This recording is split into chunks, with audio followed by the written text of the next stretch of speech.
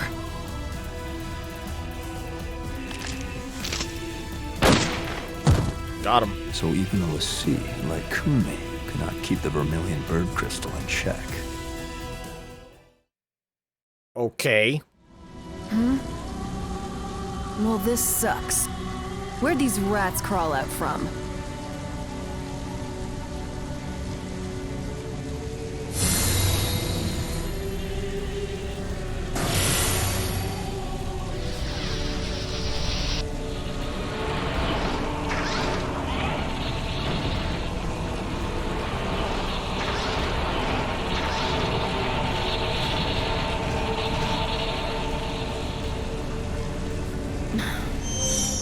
This really sucks.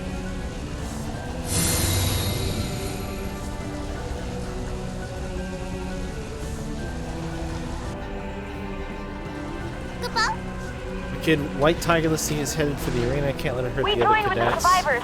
Our goal is to occupy the building.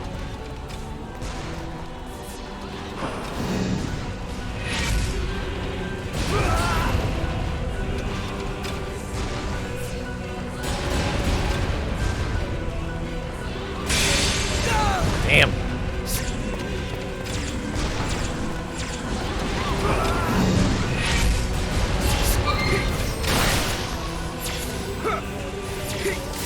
Oh, they have multicolored.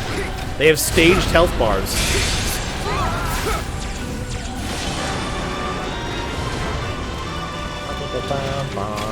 So I can just. Leave it to me. Yeah, show this teleport. Cool. I don't think these things are gonna have much in the range of like, or in the. Okay, fair enough. Okay, fair enough. How did the other one get blown up? Maybe there's only two? Wait. Phantoma from machines? Alright, fair enough. What's this? Fortified ration. Oh, are we supposed to go this way?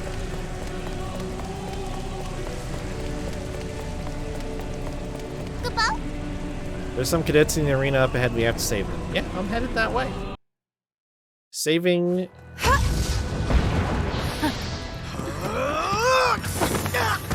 Wow, absolutely dusted on the evade there.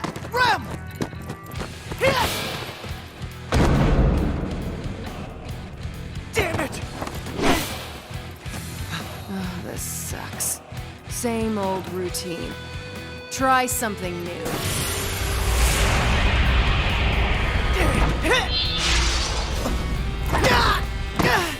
Shit breaks swords too?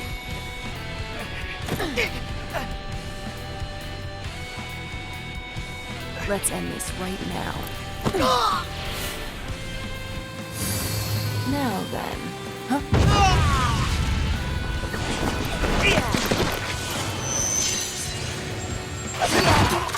Oh.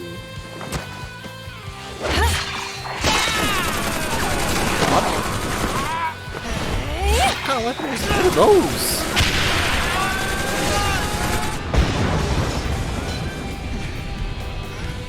Did we get him? Nah, I saw the wall. What the?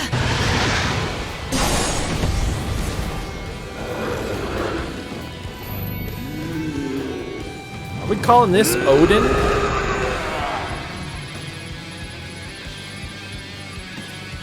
They summoned here? Inside my jammer field?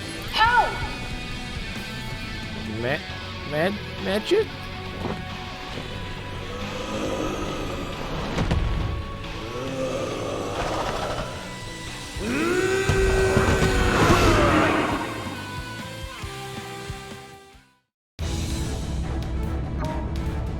Okay, Moonring Blade. Yeah, it's Zensetsuken. There you go. Cavalier Charge, Forward Thrust, Death Slash. Quick sidestep. Why did they make Odin sound like a zombie? Why not? Why not have him sound like a zombie?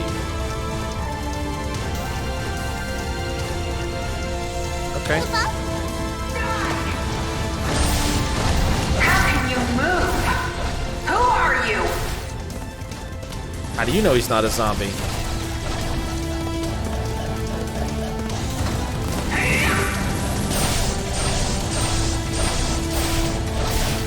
Dude, just spam that shit. I missed.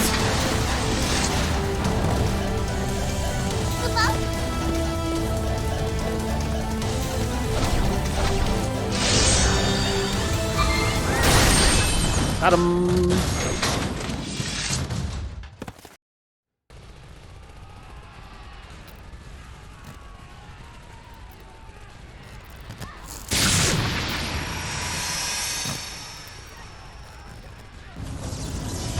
We have to start over?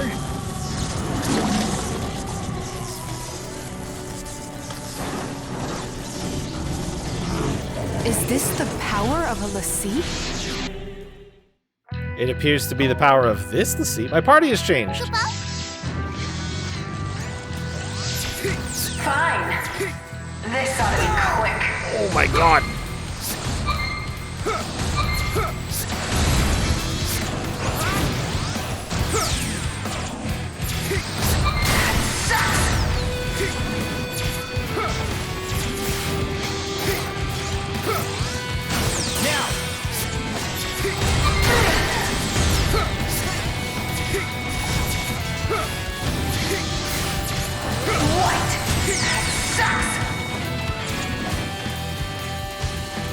Did I do it?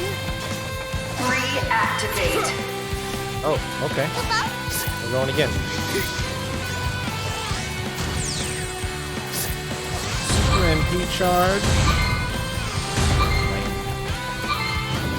Here, we'll just get up in here and we'll do this. And we'll do that. And we'll do this. Oh, we gotta go. Oh, it reset my cards.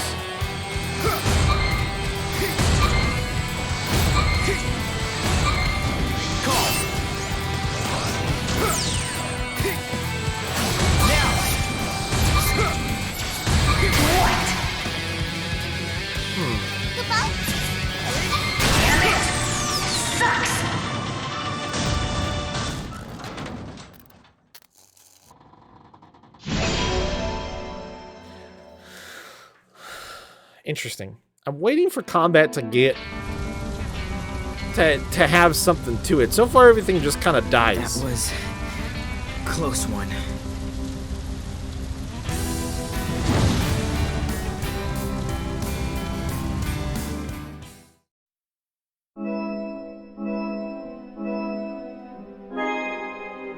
Okay. I'll take a C. It's fair. Magic, fire, SHG. Boy, they're gonna have to explain some of these fucking acronyms. Defeat 30 enemies, SPP post bulletin, academia deck. Okay.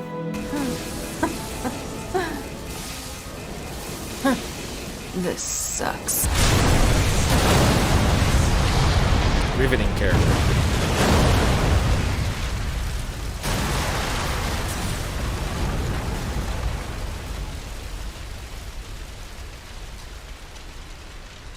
Green.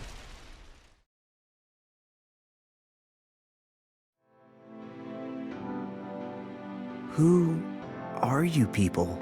Who are you? Those Get a real red name. Cloaks. No way. Ninetail is down! Communication lost with Kunmi! Impossible! What's going on out there? He did not The get up Vermilion Bird res. Crystal is fully restored. Magic readings in all sectors. Wait, point 68. A lassie? A Vermilion Bird lassie! I've lost contact with the 204th and 208th. Get our men out of there! Attention all units in Dominion territory. Halt all military operations. and withdraw at once. Retreat! Retreat! Send HQ a code 991. We're transitioning to Operation Northern Dawn. Okay. Sir! To come this far just to be turned back. 6 hours into the operation, Rubrum's Agito Cadet Class 0 achieved its objective. Oh.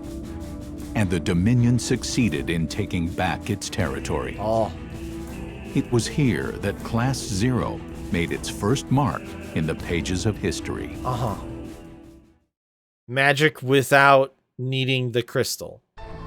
Something it would very much make sense for Rubrum to be invested in. And the Dominion at large. The Militesi Empire has broken the quadripartite Crystal States Pact, which was forged through the courage and wisdom of our forebearers. Because of this deplorable, gravely unwarranted, and unforgivable breach of faith,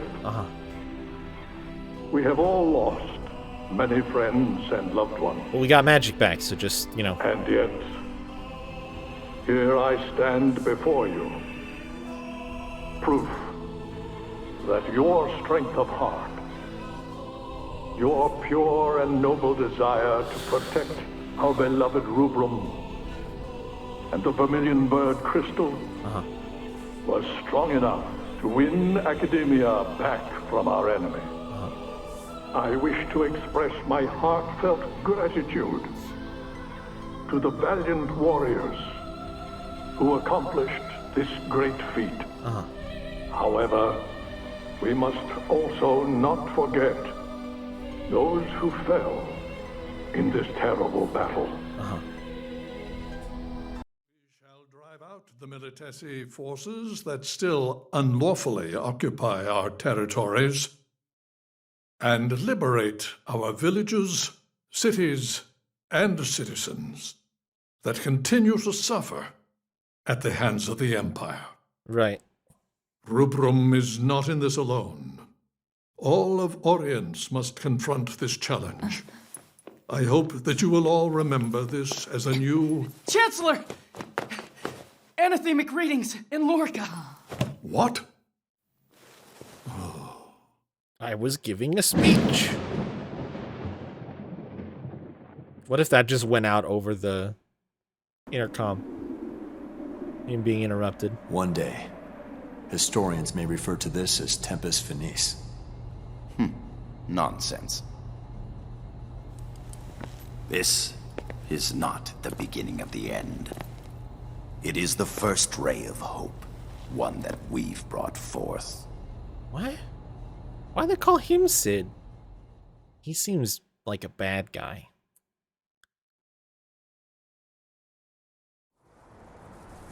In 842 RG, an Ultima bomb, powerful enough to obliterate an entire continent, was dropped on the Black Peristilium in Lorica. Okay. In the blink of an eye, the Lorican Alliance, which had stood proud for 700 years, was completely erased from the continent of Orience. What?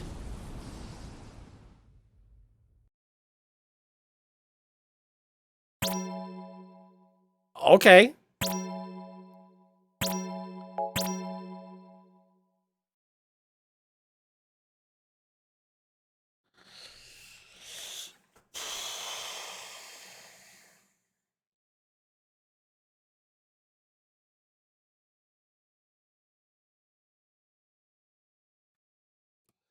Okay.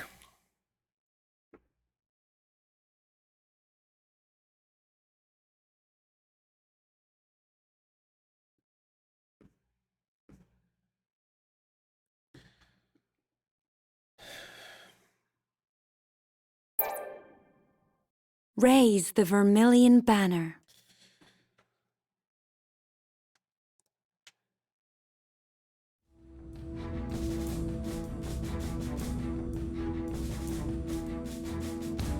Fearing an attack with a second Ultima bomb, the Kingdom of Concordia, home to the Azure Peristilium, began defending the airspace over its territory and that of the Dominion of Rubrum. Okay. Concerned the war might spread to other nations, Concordia sought an immediate cessation of hostilities, but was rejected outright by the Dominion of Rubrum.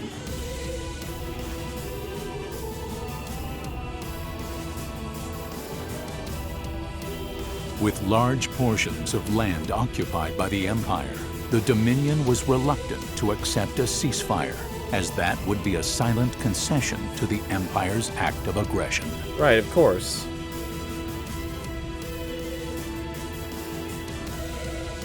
The Consortium of Eight, Rubrum's supreme ruling council, spent several days debating how to recover their lost territory. Murder all of them.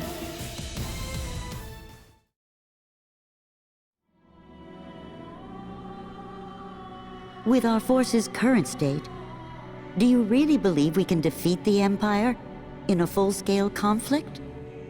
We'll have to abandon our outer territories and focus on defending the capital and retaking key strategic areas. Okay. We can make up for our disadvantage in numbers with l'Cie. The Empire already unleashed a l'Cie on us during this invasion. We're lucky that it wasn't a Primus. If they want to throw dirt at us, I say we just throw it right back at them. My, you've quite the sense of humor. Do you really think a l'Cie would accede to the wishes of the Consortium? Why not? The Vermilion Bird Crystal was attacked by an enemy l'Cie. It was put in danger. There's no way that its l'Cie could refuse to aid us in this situation. And if the l'Cie operated by that logic, you might actually have a point. Only the Vermilion Bird Crystal has the power to direct the l'Cie to help us. Okay. And the wills or won'ts surrounding that do not a productive discussion make. Might I offer a suggestion? I understand the cadets who were involved in the liberation of the capital were unaffected by the jammer and managed to repel the White Tiger l'Cie. Uh-huh. Can we create more soldiers with the same magic technology used to create them?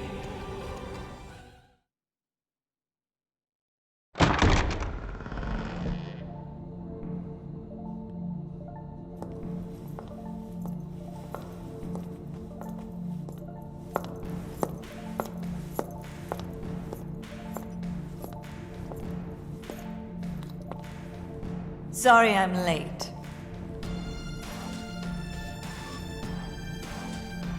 You can't simply repeat what I've done with the children. And the tech itself is classified. Disclosure is out of the question. Okay.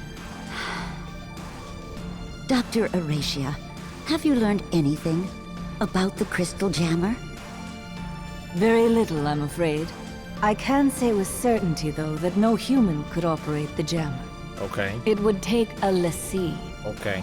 However, my scanners haven't detected any major disruptions since Lorica's little disappearing act.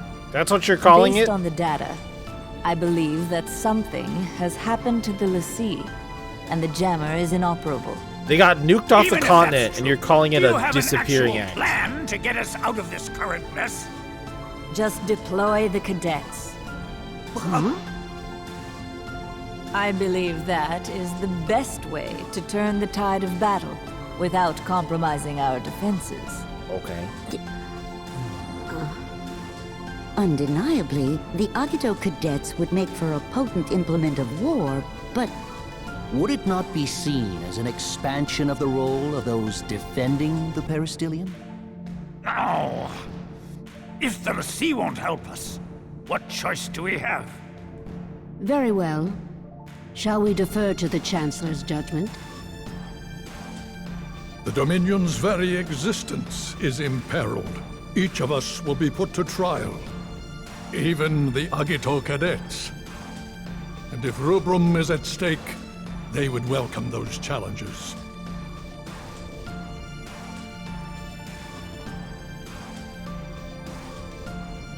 Very well, then. Shall we make it official?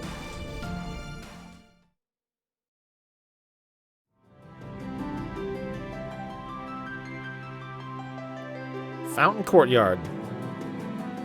Wasn't that thing just exploded?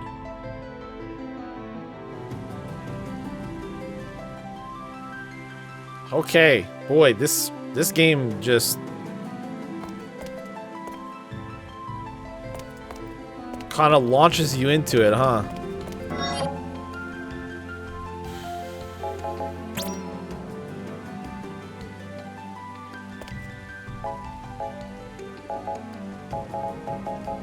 This map is huge.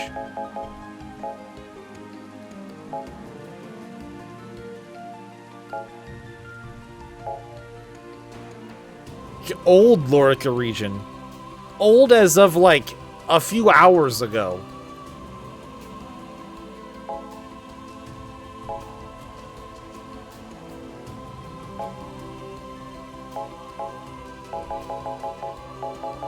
Okay, so Maha Mayuri is where the Azure Dragon is at.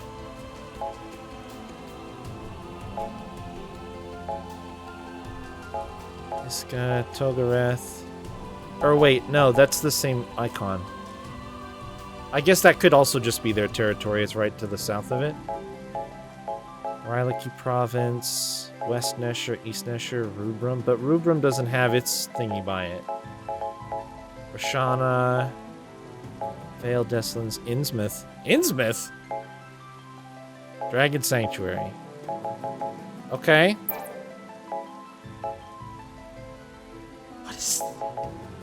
What is on the right of my screen? Oh, I get it. Okay. That's the area map. Oh my god. Cemetery.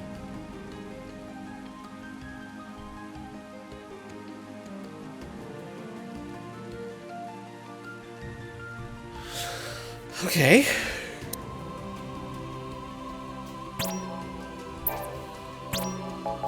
Okay. Can I just look at what an ID tag issued to all citizens of Rubrum at birth? Whose is it? I just picked this up off the ground.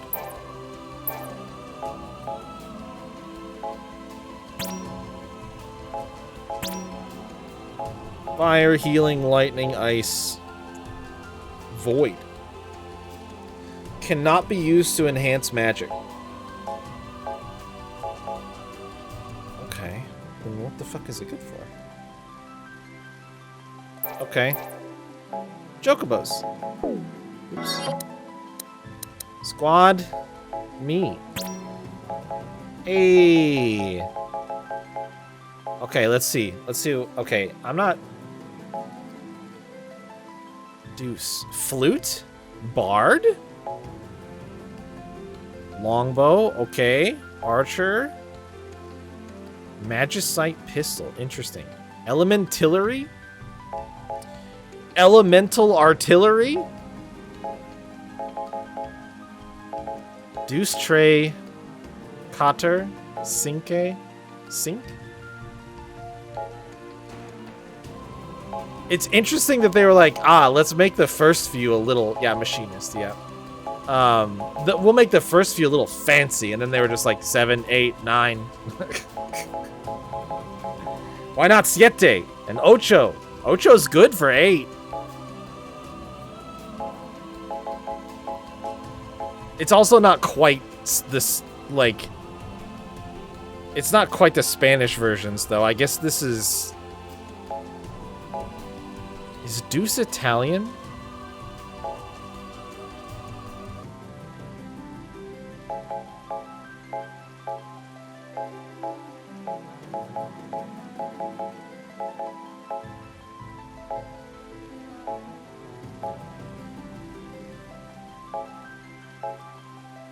You just tell me which one you want to redeem. What's all on the Kupamus wheel? Some stuff. Some stuff is on the Kupamus wheel. You just gotta say you want to use it. Okay. You want to use one of your tokens for a spin? For a free spin? Because you can spin the wheel with MP too. The Moogle tokens are just there for free spins. Got it. So, It's a new wheel. Hopefully it doesn't completely bork stuff.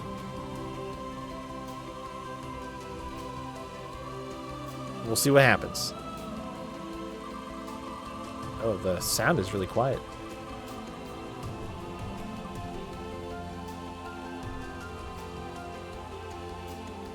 There you go.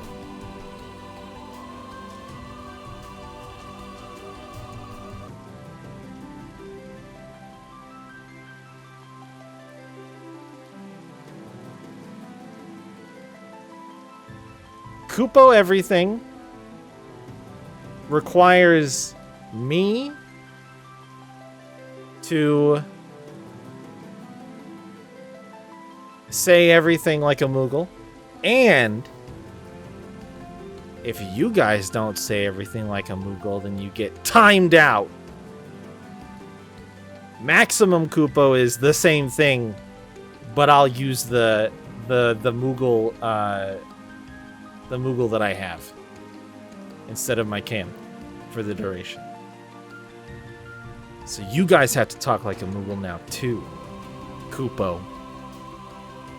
Otherwise, I'll time your ass out, or I'll let somebody else time you out, Kupo. Better be good.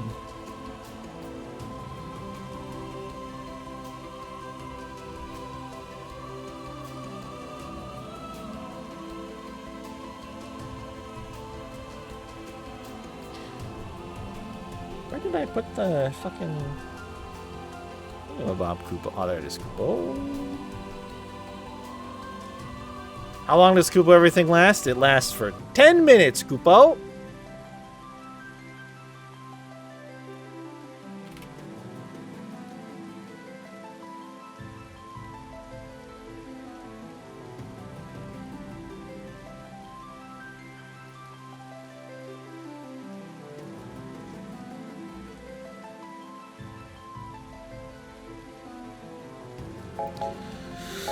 All right. So yeah, we got Bard and Archer. For us, it lasts as long as you want, Kupo. Yeah, theoretically. But I won't enforce timeouts for longer than 10 minutes, Kupo. Mace, huh? White Mage, Kupo? Earthquake.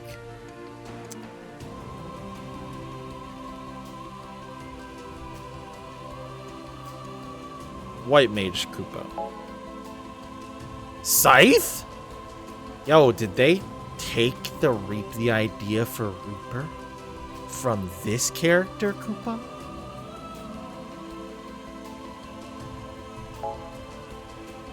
Whipblade.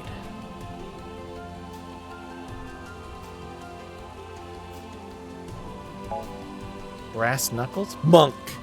Kupo. Dragoon. Samurai. Paladin. Second Machinist.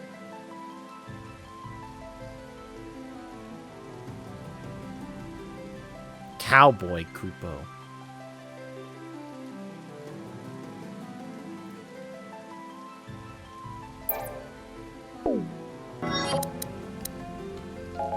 We already looked through that. How to play. Oh, yeah, that's just...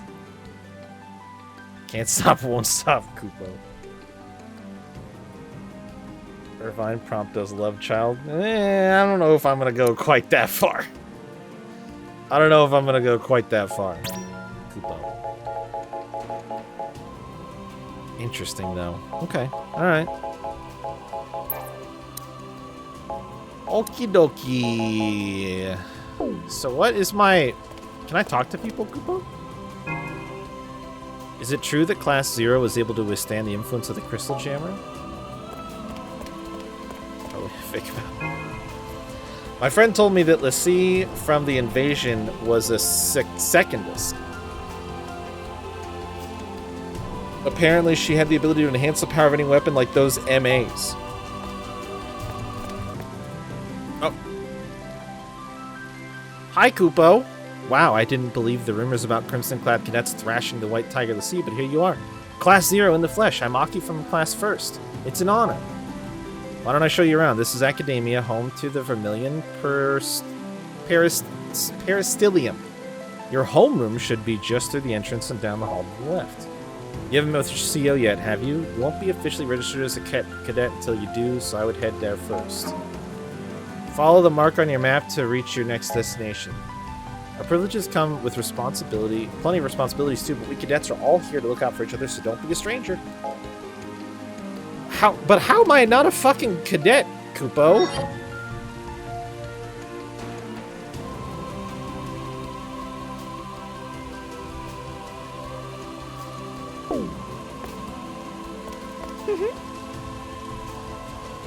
Okay. Follow the Vermilion bird. Tiny child! Did you see that flying ship just pass by? Right across the sky? Is it... Those flying ships just attacked us! Why are you excited about that? I hope I can learn to use magic someday too, then I can take down all the bad guys. Doubt it, Cooper. Why would anyone want to start a war in the first place? We were all completely content leaving peaceful lives up until now.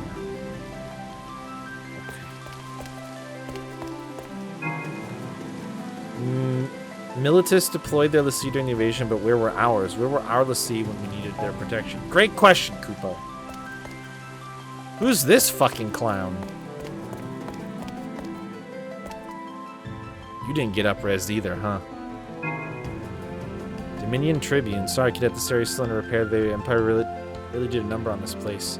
Almost restored the area, but it will take time to heal the wounds to our collective psyche. Okay, Kupo. Okay, Kupo.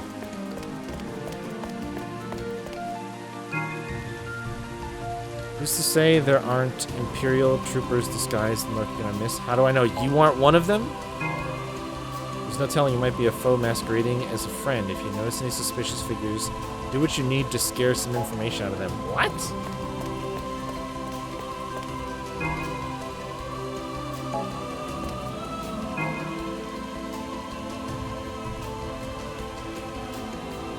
When or where the Empire... This is your mom? What? What?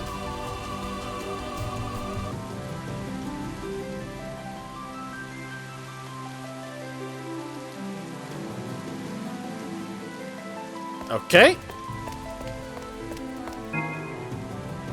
Why aren't you not taking any tests or interviews and all of a sudden you're cadets? Did the Arch Sorceress pull some strings for you or something?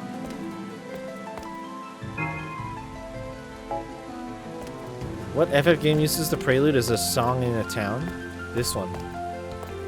Cool.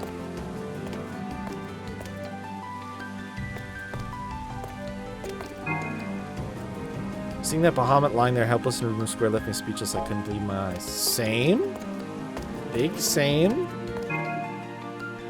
Militus is plotting to take over all of Orient, I'm sure of it. Maybe. Well, hey, it's you again! Railroaded. Wait, how come she can go this way?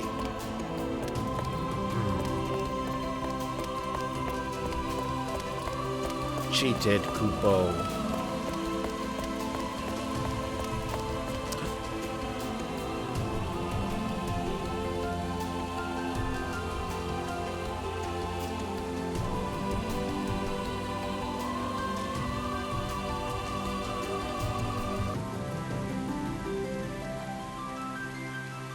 Excuse you, Koopa.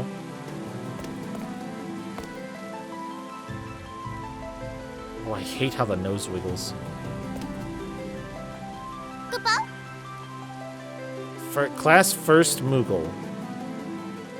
I don't believe we've met before, Kupo. I'm the Moogle in charge of class first. Koopa? Koopa? He has two dialogue. My class is comprised of the finest cadets in all of Academia, Kupo. You'll need to work a little harder if you want to join them, Kupo. Pound sand, Kupo.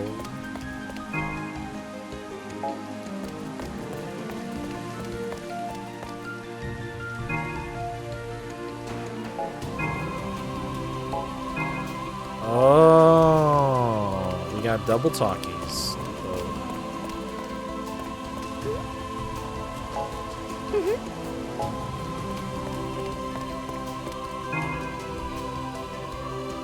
Honestly, are scary in actual hand-to-hand combat, but I feel like the Secondists have the potential to be even more devastating in more situations.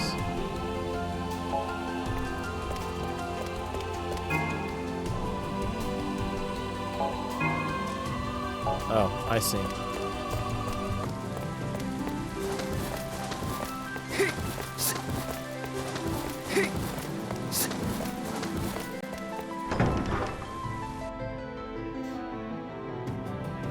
Whoa.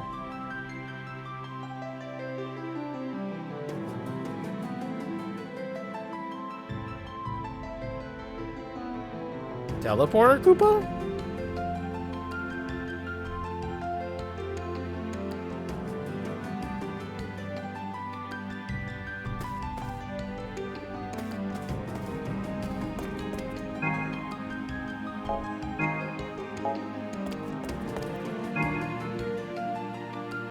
Actually tens of thousands of Ifrit class Eidolons, all with their own unique abilities and personalities. Whoa.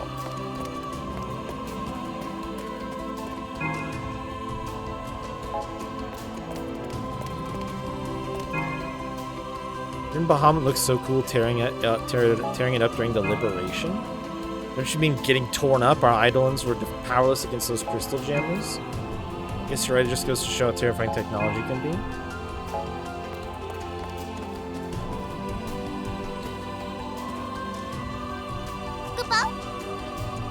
Class 5th. I'm not trying to start something, but my bros have been pumping some mad iron lately, Kupo. They're totally determined to prove they're just as good as you dudes. It's interesting how all the countries of Orients have crystals, but each one utilizes the crystal's power in different ways. Militus may have a bunch of fancy technology, but it's nothing compared to our magic. I don't know about nothing. A whole lot of something just happened on your doorstep there, bud. Did you see that? It just ran past you? Don't start with that Cactuar stuff again. Do you seriously expect me to believe one of the 4 champions' pets is running around Academia? I mean, Commander Susuya has that Tonberry with him, doesn't he? Maybe the rumors are true after all.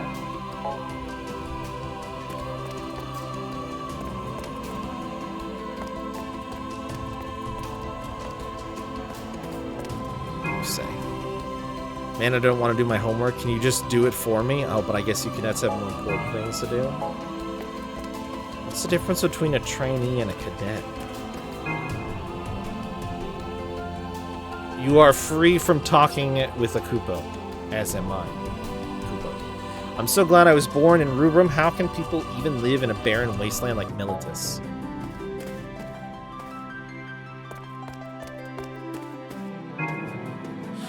The Lassie inherit incredible strength from the crystals, but do you think that power is really worth sacrificing your humanity? They say people's magical powers start to wane once they become adults. If I'm going to become a great mage, I better get started now.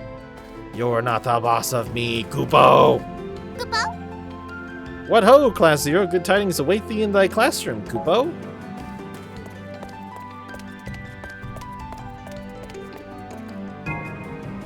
Why do we need this Agito to save Orients when we have Lassie? Ish, please.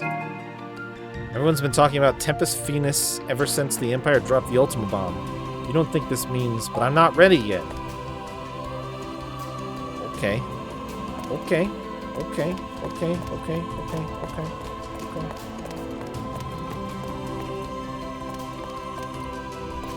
Did I go down here? None of us could use weapons or magic during the liberation. And how in Orients were those guys able to destroy that crystal gem? Tempest Venus seems to be the new buzzword around Academia lately. Do you think this really means Orients is finished? That's what the legends say anyway. No one knows for sure though, and besides we can't change it either way, can we? Let's just focus on the problem at hand, our war with Militus. Thought all those times when I went out hunting monsters would prepare me for combat, but I was wrong. It's because this is a war, it's completely different when you're praising a human being. Ultima Bomb means oxygen destroyer. Apparently, the Militesi Emperor just up and vanished one day, but I suspect foul play. Yeah, no one's fouler than that Sid Alstein. I bet he's the one who knocked off the old Emperor. Oh. Lore. So... Wait, how is there a... Oh.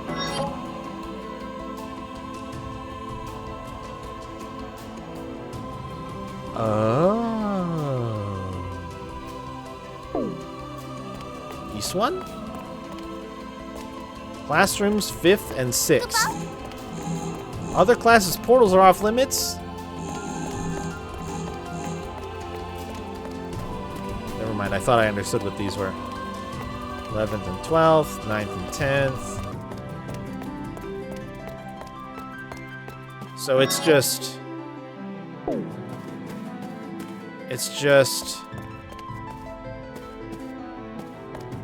Prestarian.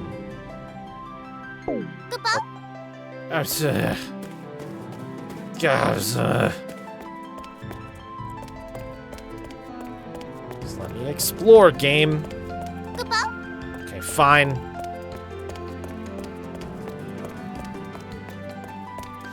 Oh yeah, of course. Your exact number of tokens. Of course. Would I mind? Yes. No. You had 19 regulars, so you used one, so you're 18. 4 bronze, 4 silver, 2 gold.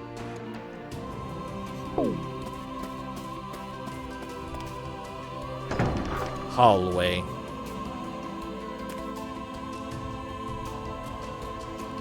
There you are, Ace. I've been waiting for you, darling. Before you officially register as a cadet, there's something your mother would like you to know. Freaky. I have to warn you that 2 new cadets will be joining you dears in Class 0. They may don the same crimson capes, but don't be fooled. They are nothing like you. You've been doing an excellent job collecting Phantoma. Those 2 new kids will be assisting in the harvest, but they don't know what Phantoma is, and I would prefer if they remained unaware. Other than you 12, only a handful of elite researchers are privy to information about Phantoma. You dears receive certain privileges because you're specialists, but those 2 new ones are not. Our research is strictly confidential, and I would hate for any secrets to get out, so do your poor mother a favor and keep this information to yourself. You'll do that for me, won't you, darling? No. No, Mom.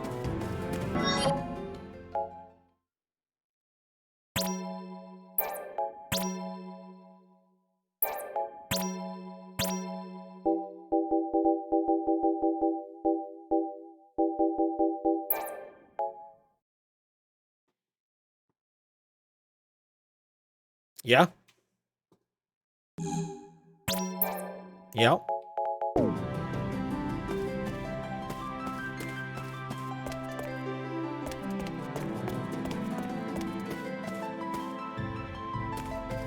You look well. All your 2 new classmates need to know about Phantoma is that it is the source of our magic, and I have no intention of letting them know any more. So be sure to keep it our little secret, darling. You look well. Okay. Okay.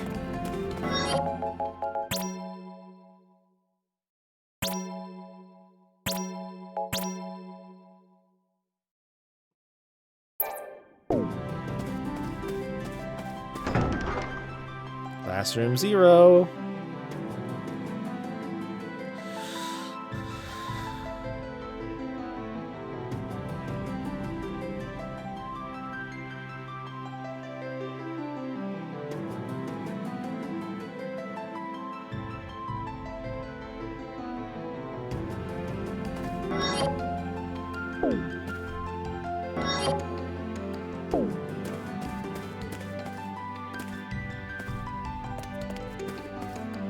Oh, I did not even get to where I was going.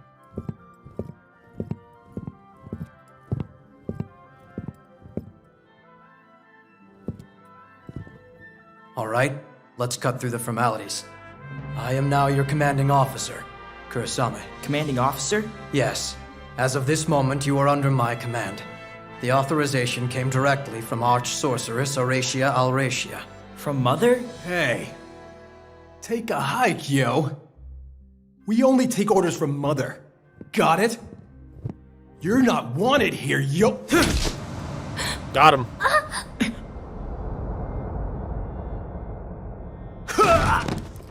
He flew too. Ow, you son of a bitch! That hurt! That's enough!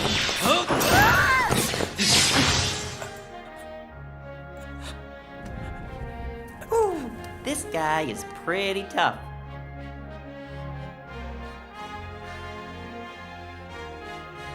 Not for long! He said it was Mother's decision. Are you saying you won't follow Mother's orders? Satisfied? Good. Henceforth, you will execute Dominion missions under my command. When you have no assignment, you will live here, at Academia, with the other cadets. On campus? Yes. We never had to do that before. Why start now? Does that come from Mother, too? Yes. Those are Dr. Horatia's orders. Also, Cadet Machina, Cadet Rem, enter. 2 new cadets have been assigned to Class 0, starting today. Machina Kunigiri. Hello. Rem Tokimia. Nice to meet you. Let me guess. Chaperones? Your time is yours until you receive further orders. I have high hopes for you. May the crystal guide you. Good to see you again. Thanks for the assist the other day. Assist? You didn't do shit. Thanks so much for helping us out. You were getting Seriously, bodied. though, I can't believe Class 0 is real. Why, my friends and I were sure yourselves were just one of Academia's urban legends now we were. And you're so powerful. Just 3 of you took down a l'Cie. Oh, which reminds me. Why were you able to use your weapons and magic? Okay. Time to mission, 6 hours.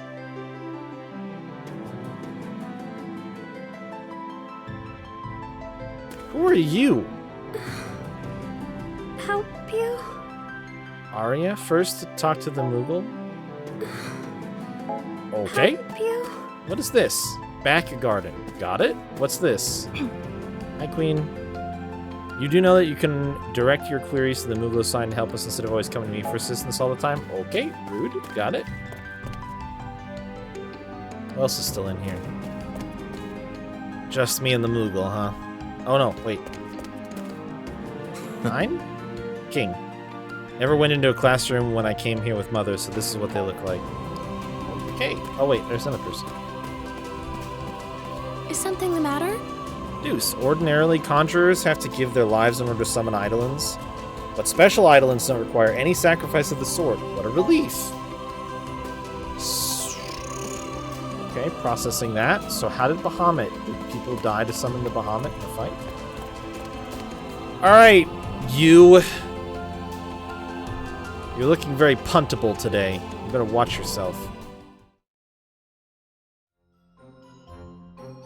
Starting today, I'll be relaying mission information and instructions from the Dominion. I am the Military Operation Organization and Guidance Logistics Expert. It spells Moogle, yes. Moogle for short, Kubo. Of course it does. Some prefer to call me the Military Operation Guide, or MOG, Kubo. Of course. You can call me whatever you want. I hope to be of service, Kubo. I will call Whatever I you... want? How about... Moglin! Moglin! Moglin! Moglin! Lin! No, Kubo. No Lin, Kubo. But besides, I do have a proper name, Kubo. Alright, what's your proper name, Moogle? What is it? Hatskamine Lotayosna Iribolchi, Kubo. That's too hard. Moglin's good enough. Good enough? Kubo. Good. Despair, Moogle. Despair. To get to the cemetery, why would I go there? Head out that door. Why? Can you stop wiggling? Kubo. Many brave men and women gave their lives for us in the liberation. You should offer them a prayer of thanks, Kupo. After all, you can't start thinking about the future until you pay homage to the past.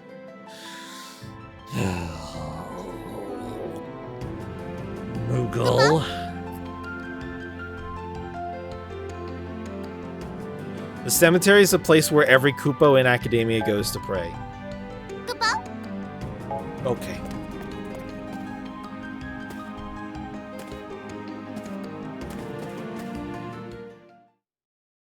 Info. Hi there. I don't believe we've met before. Why is Deuce the stand-in in these cutscenes if I'm controlling Ace? My name is Deuce. King. Arya. What? Arya? So, your name is Arya?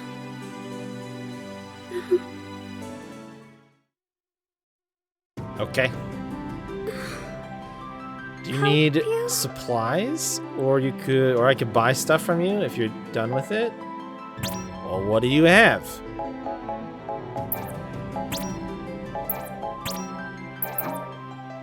Equip an item from the field menu and use it with down. Okay.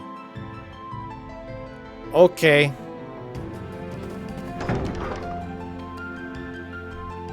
Follow the marker. What? What the hell was up with that feathered freak we ran into during the liberation? Huh? The Empire could manufacture something that creepy if it tried, yo. Hey, you eat yet? Hey, you eat yet? I'm busy. Please make it quick. It's Trey. What in Orience is Sid Alstein thinking? Thought his crystal jammer was heinous enough, but the ultimate bomb is simply inexcusable. How may I enlighten you? His device annihilated Lorica and nearly wiped out her entire population. Has he no conscience or sense of human decency? Great question. Oh. Bench? Can I sit? Everyone needs a break. Now and then.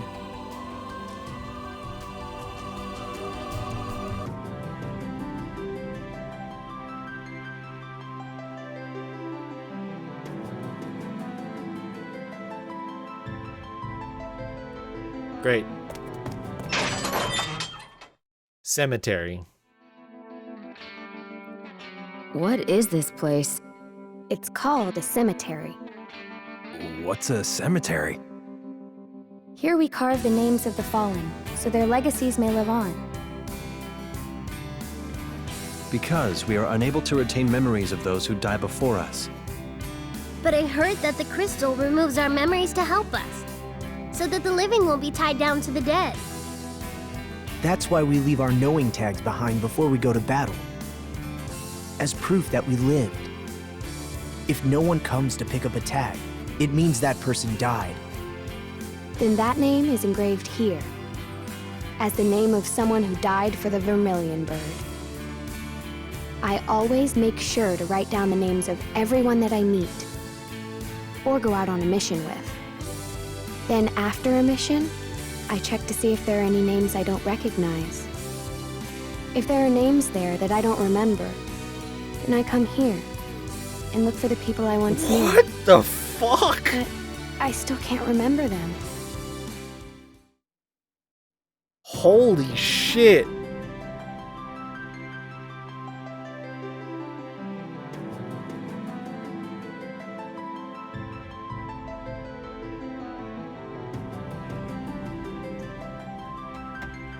Wow.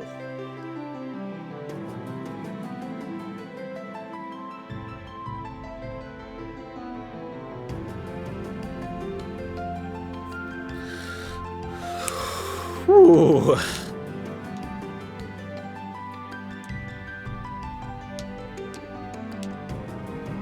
Wow. Okay. Remen Machina? Yeah, they just passed through here. They're probably visiting someone's grave at the cemetery. I wonder whose. Yes, the opening cutscene makes more sense now. Some events in Academia can only be triggered by using certain characters, change active members at relic terminals. Okay. Okay. Too bad they didn't put a relic terminal in my class. Oh. Have you finished offering your prayers, Kupo? Then let's learn how things work here in Academia, Kupo. On mission day, Central Command will issue sortie orders, and you'll be on your way, Kupo. Until then, though, you can use your free time to talk to whomever and go wherever you please, Kupo. You have 12 hours of free time in one day. Pay attention to characters with the following icons. Necessary for proceeding further in the game. Initiates an event, but uses 2 free hours of free time. Offers tutorials and hints for proceeding further in the game. Provides a particular service like selling items. When mission day arrives, your CEO will call you in, Kupo. Then he'll explain your orders and you'll march off to battle, Kupo. When you're just itching to start your mission, go find Tachinami in Central Command, Kupo. I'm sure he'll be more than happy to help, so talk to him and then he'll get you ready to march right away, Kupo. You can also just confirm your next sortie orders, Kupo. That way you'll know the difficulty level of your next mission, Kupo. If you don't think you're strong enough yet, keep training hard until mission day, Kupo. You won't learn anything in Academia if you don't know your way around. Now that you're officially registered as a cadet, you're free to use the Great Portal in the entrance. Oh, I get why we weren't cadets. Because Class 0 didn't go to Academia. They had like a research project that existed separate but tangential to all of the other cadet classes. So what they've done is they've actually brought Class 0 after the success of their mission under the wing of Academia officially, which is why now we're registered as a cadet. Free to use the Great Portal in the entrance. Go on and have a look around, and I have a special present for you once you've explored all of Academia. Don't be shy about chatting with the cadets. I've got another gift for you once you see lots of exclamation mark events. I just know you'll love it here in Academia, Kupo. Okay.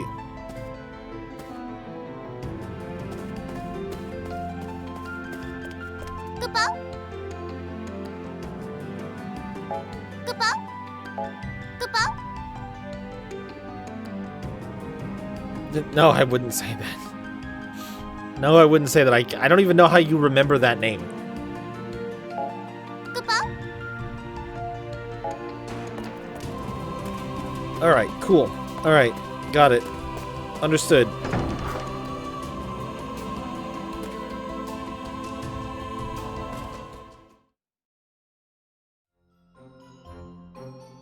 What's this? It's a relic terminal, Kupo. A what? Relic. An artifact shrouded in mystery, said to be born of the Vermilion Bird Crystal. I've heard it has the power to manipulate time and space. That's according to some legends, Kupo. In the Dominion, we sync them with magic and use them for data input and communication, Kupo. You can save your data and such, Kupo. If I'm not mistaken, cadets can do all of that with the naturally occurring relics all over the world. That's right, Kupo. If you find one, you should check it out, Kupo.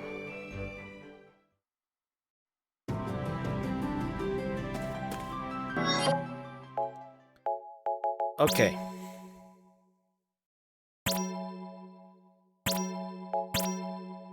It's the one where you ride the whale underwater to it.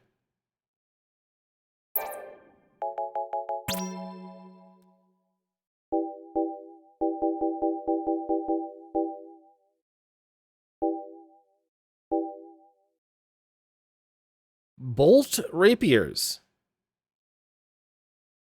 Red mage? Daggers. Ninja.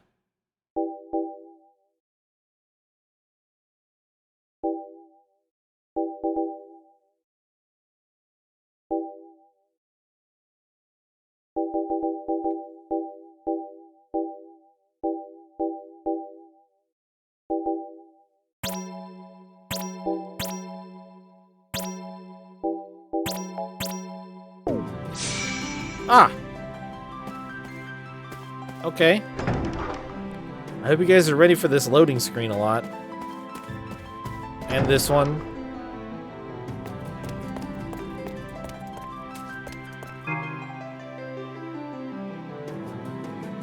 I wasn't trying to listen in on their conversation. Oh wait, do I need to be one of them?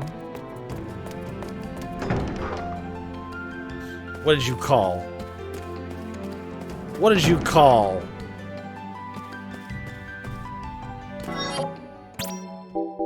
I'll just try being this guy. Oh, his cape looks cool.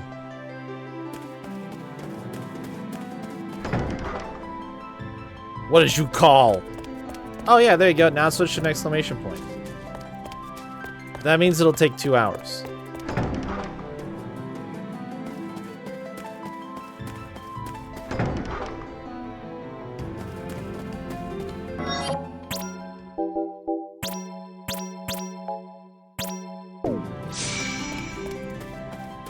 Why does he get the coolest, biggest cape? I think everybody should have a cape that big. Huh, interesting. I mean, yeah, of course I am. What do you mean? What do you mean called it? That's gameplay. Wanna play? Class Zero is the name on everybody's lips. I feel so popular. Hello. Some people are even calling us the Agito of the Liberation. Soon I bet they're gonna have a new name for the Savior of Orients. Sikito? Wanna play? Okay. We can do it. Is something the matter?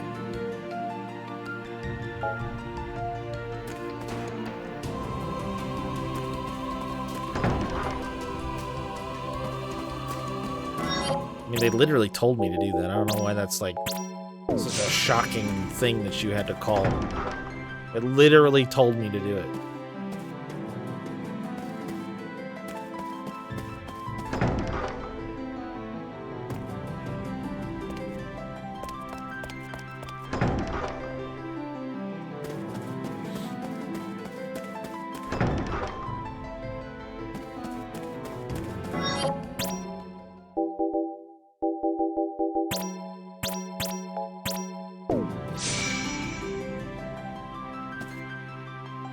Oh, her cape's all tattered.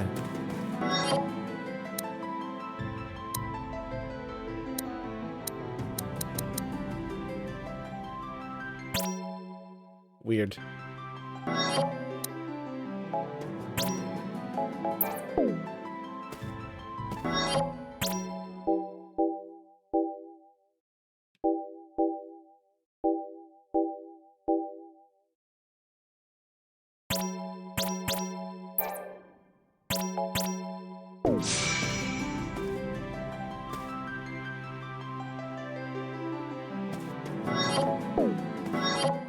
Kinda wish you could just do this from the menu. This does not look like his picture.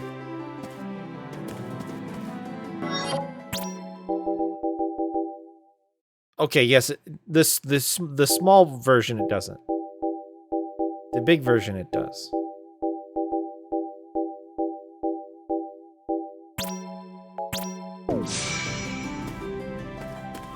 Alright.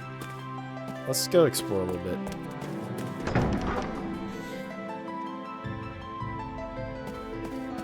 Oh, big? Oh. You already met with your CO? I guess that means you're officially one of us now. In that case, why don't I show you around a little? That great portal in the center connects to all sorts of places. The lounge, the ready room, the terrace, the Chocobo Ranch, the armory, sorcery. Oh, that reminds me. The doctor told me to let you know she's waiting for you in her office. Be sure to warp over there later, okay? That door leads through to Dominion Central Command. The officers will provide you with all you need to know about your upcoming operations. Over here we have the Crystarium. Its walls are practically bursting with information. The jewel in the Crystarium's crown is the Rubicus, located right near the entrance. It's an incredible anthology of records, dossiers, and all sorts of advice. If you ever find yourself at a loss, I'd first try consulting the Rubicus. What do you guys think? Am I at a loss?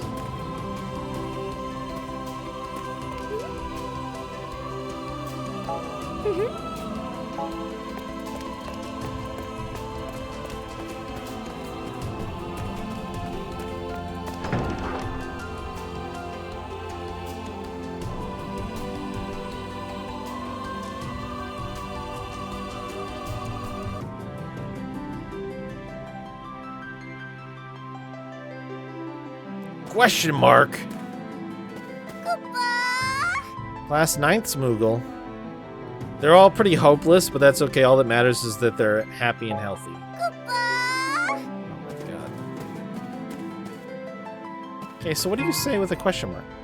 Good day, Cadet. Allow me to welcome you to the Crystarium, Rubrum's treasure trove of knowledge. Feel free to use this facility when studying for exams or when something simply piques your curiosity. Okay. Lore.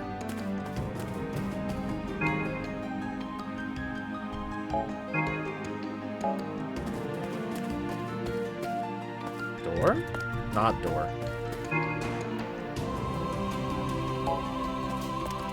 Poorly written source material.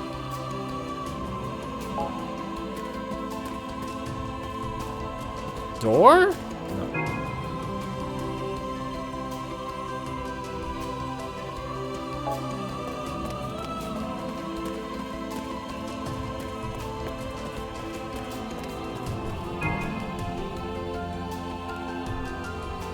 Honing my psychic powers?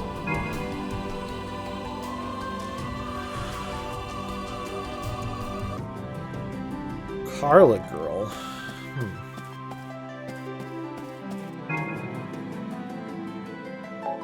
Okay. Tried reading that Life of the Sea biography everyone's been talking about, but it wasn't my thing. Some people call class 9th the lucky class, but I don't believe it. I mean, if we're so lucky, then how come my grades are still so terrible? It's gotta be more that 9 shit. Fulfill certain conditions to unlock various entries in the Rubicus. Can you unearth all of Orient's secrets? Yes! Whoa! Oh, okay, alright, alright. Establishment of the Armory Guilds. Oh, shit.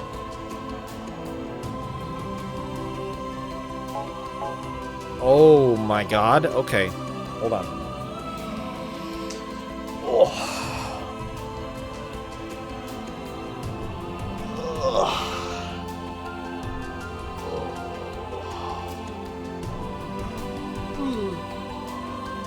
All right.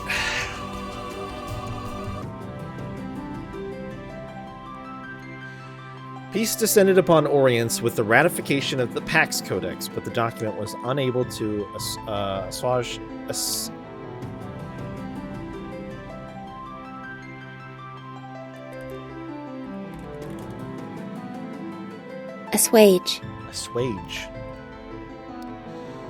tensions between the 4 crystal states. Sensing this serenity might be short-lived, Central Command and the Academia Administration worked together to establish the Armory Guild for the purpose of strengthening their military.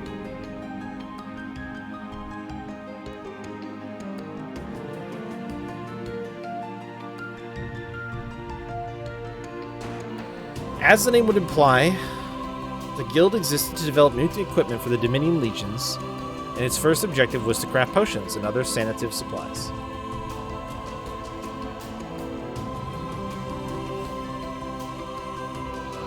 Later, in the year 533, part of the guild began working exclusively on developing accessories and other gear. The administration designated this branch as the Second Armory Guild in order to distinguish it from the guild responsible for crafting supplies. The Second Armory Guild's accessories amplified the user's magic faculties, and legions outfitted with the newly developed equipment saw a vast improvement in their firepower. Sometime later, Central Command pushed for the creation of a Third Armory Guild to design equipment for chocobos, and a fourth to the developed Dominion dreadnoughts. After war broke out in 1842, a 5th and 6th Armory Guild emerged to create and manufacture weapons and gear for the Legionnaires and the Cadets, respectively.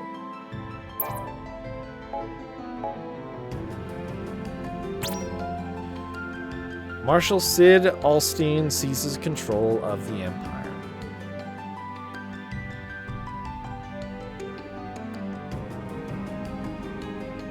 After seizing the reins of military power, Imperial Marshal Sid Alstein began secretly plotting a coup d'etat, which he eventually executed on Tempestamens 15th, 832 RG.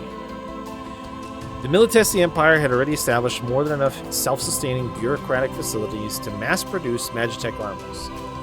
So the Emperor had very little actual influence over the government or the military, and only a handful of soldiers were willing to fight for him. The coup d'etat ended without a single drop of blood spilled, and Sid Alstein became the new Militis head of state. He incarcerated the Emperor, took control of the White Peristyllium, and placed the White Tiger Crystal under his direct supervision. In taking possession of the crystal, he also took control of the l'Cie, who obeyed its will.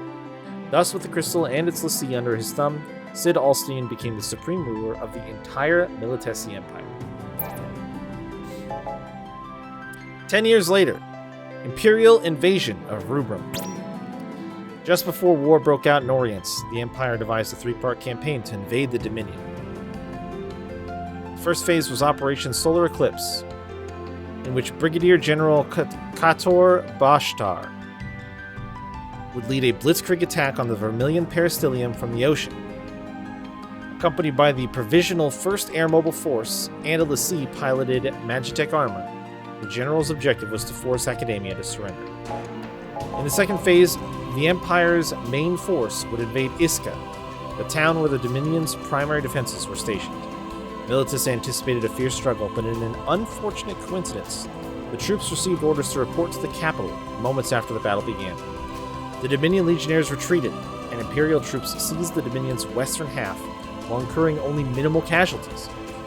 The third and final phase involved deploying a fleet of dreadnoughts to infiltrate the Dominion's central and eastern regions. The Empire had to transport personnel and MAs via airship, and the Dominion easily surpassed them in terms of firepower. Here too, Militis anticipated an unrelenting local resistance, but the Rubrum legionnaires fled to their capital in hopes of defending her from capture, and the Empire took over the central and eastern regions of the Dominion unimpeded. With Academia on the brink of capitulation, Dominion Central Command ordered all units to report to the capital and provide backup immediately. Unfortunately, the Commandant did not issue the orders until after the Crystal Jammer had completely paralyzed Academia. Fall of the capital nigh inevitable, each unit was left to decide for itself how to advance. Thus, the legions were unable to mount proper retreats, and rather than march on Academia, they were instead pursued there by the Imperial militia. By the time the Dominion units reached their destination, every squad had lost the majority of their forces. Nevertheless, the sporadic attacks on the Empire's rearguard slowed the Imperial militia's progress, and the administration rightfully attributed the successful rescue of Academia to the actions of these Dominion units. However, the liberation came at a great price. Because all legionnaires rallied at the capital, the entire Dominion was left defenseless. Rubrum lost all of its territory, and the Dominion legions effectively went out of existence. Oh, it lets you replay cutscenes? For them. Okay, we don't need to do that. I am going to do it to clear the new, though. These are all cutscenes from stuff we've already done.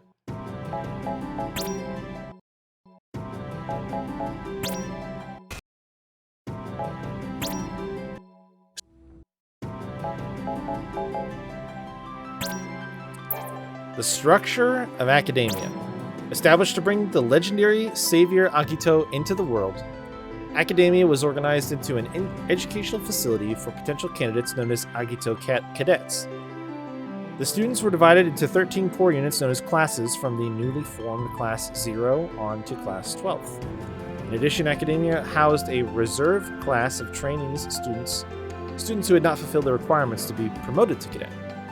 The Sorcery, Scholastics, and Logistics divisions, along with the Administration and Armory, were formed to train, support, and educate the student body. The Dominion Legions originally existed for the purpose of these fledgling cadets, but with Orient constantly at war, the military branch of Academia tended to have considerable influence in administrative matters.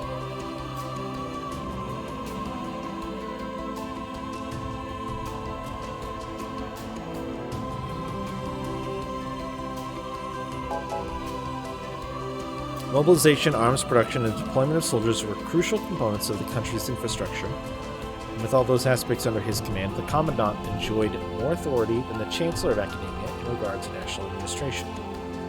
This political structure coincided with both the academia administration's desire to devote themselves to cultivating Agito and Central Command's wish to manage the military without interference. As long as the war did not escalate, the country ran smoothly. The war did escalate, however, and academia was drawn into the fray. With the cadets now assigned to its charge, the military's authority increased even further and the balance of power was reversed, as academia was slowly subsumed as a part of the Dominion legions. At the onset of the war, Rubrum's military was divided into three: the Western Legion and on the Imperial border, the Central Legion defending the capital and its surroundings, and the Eastern Legion on the border with the kingdom. Each legion possessed 6 to 10 mage divisions and a few independent summoning regiments to support the spellcasters. One mage division consisted of 3 separate mage regiments, and each regiment was comprised of approximately 2,000 legionnaires. Including support squads, a single division contained almost 10,000 soldiers. Each independent summoning regiment commanded 1 or 2 eidolons. 3 regiments formed one summoning company, meaning a single company wielded between 3 to 6 eidolons depending on class. However, the legions suffered a crippling blow in the Imperial invasion, and the Dominion lost a majority of its territory, so the 3 legions were effectively disbanded. Although the name Legion remained intact, Rubrum waged war with Militus, with a smaller army formed from only a few divisions. At the start of the war, the Imperial militia consisted of 5 armies, from the 1st to the 5th. Each army consisted of 4 to 8 corps, comprised of 4 or so divisions apiece. Magitech armor served as the main offensive force of the armed divisions, while the infantry divisions employed primarily foot soldiers. A single armored division included 300 MAs and 10,000 foot soldiers, whereas an infantry division was made up of about 100 MAs and 15,000 foot soldiers. An additional artillery squad and airship squad provided each of the corps with a total of 60,000 troopers per pair, giving each army a combined total of 200,000 to 500,000 soldiers. Altogether, the Imperial militia was a force of roughly 1.2 million. Of that number, Imperial Central Command deployed 3 armies worth of soldiers, approximately 700,000 troopers, to demolish the Dominion. The Imperial military's dreadnoughts are officially designated as airborne warships and have been included as the Empire's primary source of aerial firepower ever since the founding of the Imperial Air Force. Unlike the Dominion military, the Empire utilizes its airships to provide air-to-ground offensive support, as well as transport Magitech armor and soldiers, so these craft are bigger and more heavily armed than the ones employed by the Dominion.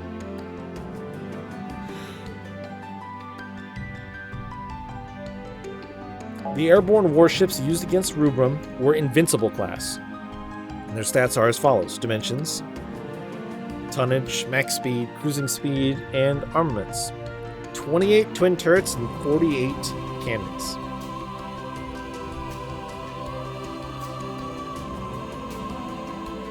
Hmm. 81 miles per hour is pretty fucking fast for a dreadnought. Okay, let's get more cutscenes.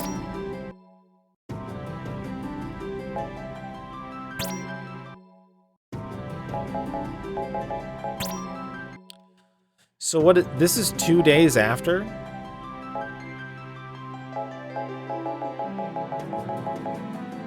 Okay.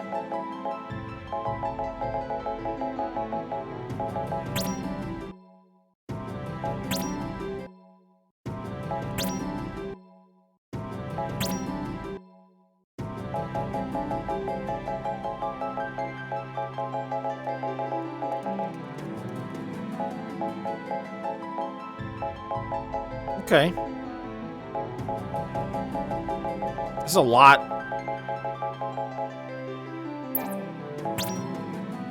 Historical. Okay. Personae.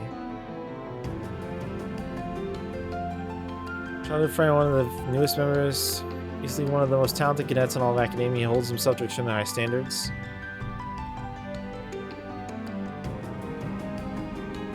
Although this makes him appear standoffish at times, talking to him reveals that he is in actuality a friendly but serious star pupil. What is next? Oh, God.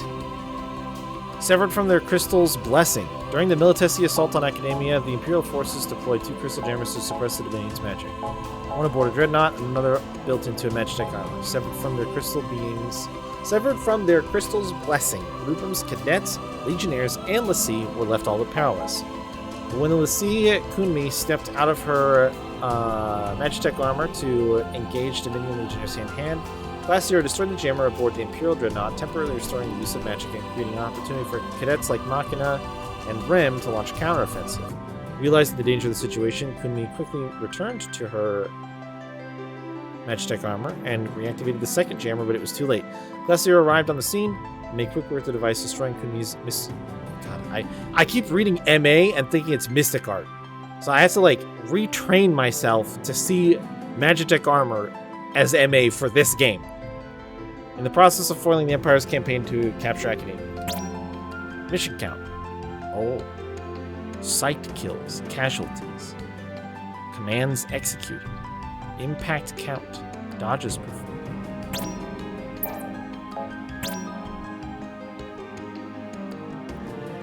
Well-mannered and kind-hearted girl recently transferred into Class 0 from Class 7th. She's a terrible liar, even though she insists otherwise. Try as she may, she is absolutely unable to fool her closest friends. Friends since childhood, she and Machina maintain a playful academic rivalry. To date, she has outperformed him on all written exams. So she's a fucking nerd. Students begin their life in Academia as trainees. Those deemed as having potential are promoted to Agito Cadet, then trained to become Saviors of Orients. Merry Kupomus. Luke, how is it going? Did you notice that I played RimWorld? Did you watch either of those VODs? Hopefully you saw that there were some VODs of RimWorld. Because I think you said you would want to watch that.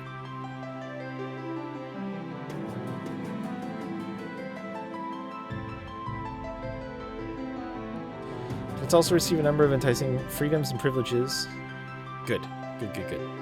Trainees are encouraged to strive for excellence. The administration then divides the cadets among classes 1st through 12th in order to better hone their skills. Each class is distinguished by color. I played RimWorld for 7 hours. I played RimWorld for 16 hours. Thank you very much, Leo. 7 hours on Sunday and 9 hours on Tuesday.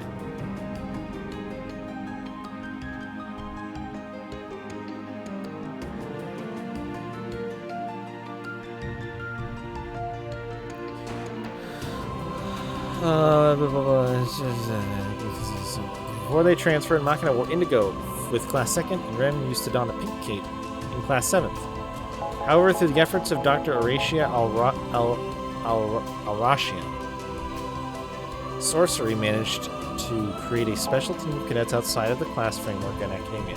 This elite group, known as Class 0, wears crimson capes to symbolize the vermilion bird that defends the Dominion. Legend has it that several Classes 0 have existed in Academia's past, but no records exist and none alive today possess any first-hand information about such a group. Over the course of their training, the current Class 0 visited Academia with Dr. Al-Rashia on 2 separate occasions, although they spent most of their time in a remote facility away from the main campus. The 12 members of Class 0 could not escape the prying eyes of their fellow cadets. Many students took note of the heretofore unseen crimson capes, and rumors of a mysterious new class spread like wildfire throughout the school. Ace. In 833 RG, Dr. Al-Rashia took the 8-year-old Ace under her wing and flew him off to a special facility at Academia. There she raised him and he began a rigorous training program focused on combat and magic. 9 years later, Ace joined the liberation of Rubrum and officially registered as a Class 0 cadet soon after. His cool exterior masks a bit of a reckless streak, but he means well in all he does. In this world where memories of the dead are erased from the minds of the living, Ace is one of the few who can empathize with those who suffer pangs of loss and shed tears for the fallen. A rather sensitive boy, Ace occasionally finds himself humming the song Dr. Al-Rashia used to sing to him when he was younger. Great. Okay. Deuce. Weapon flute. Sorcery Division took Deuce into their custody when she was a mere 7 years old, and quickly initiated her training. She demonstrated a natural talent for casting defensive magic. Talent she put to good use in the Rubrum Liberation of 842. She enrolled in Class 0 not long after the operation. Warm and welcoming, Deuce is respectful and understanding toward everyone she meets. However, she is also quite serious and straightforward, and her stubborn adherence to what she believes is occasionally met with frustration. Trey. Bo, raised at a special facility at Academia since the age of 8, Trey studied the art of combat under the tutelage of Dr. Al-Rashia herself. He participated in the liberation of the Dominion 9 years later and joined Class 0 immediately afterward.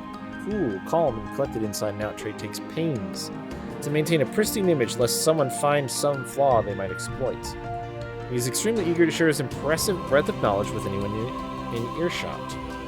However, Trey's unfortunate audience usually tires of his endless exposition, and listeners often cut him off with explanation. Wrecked.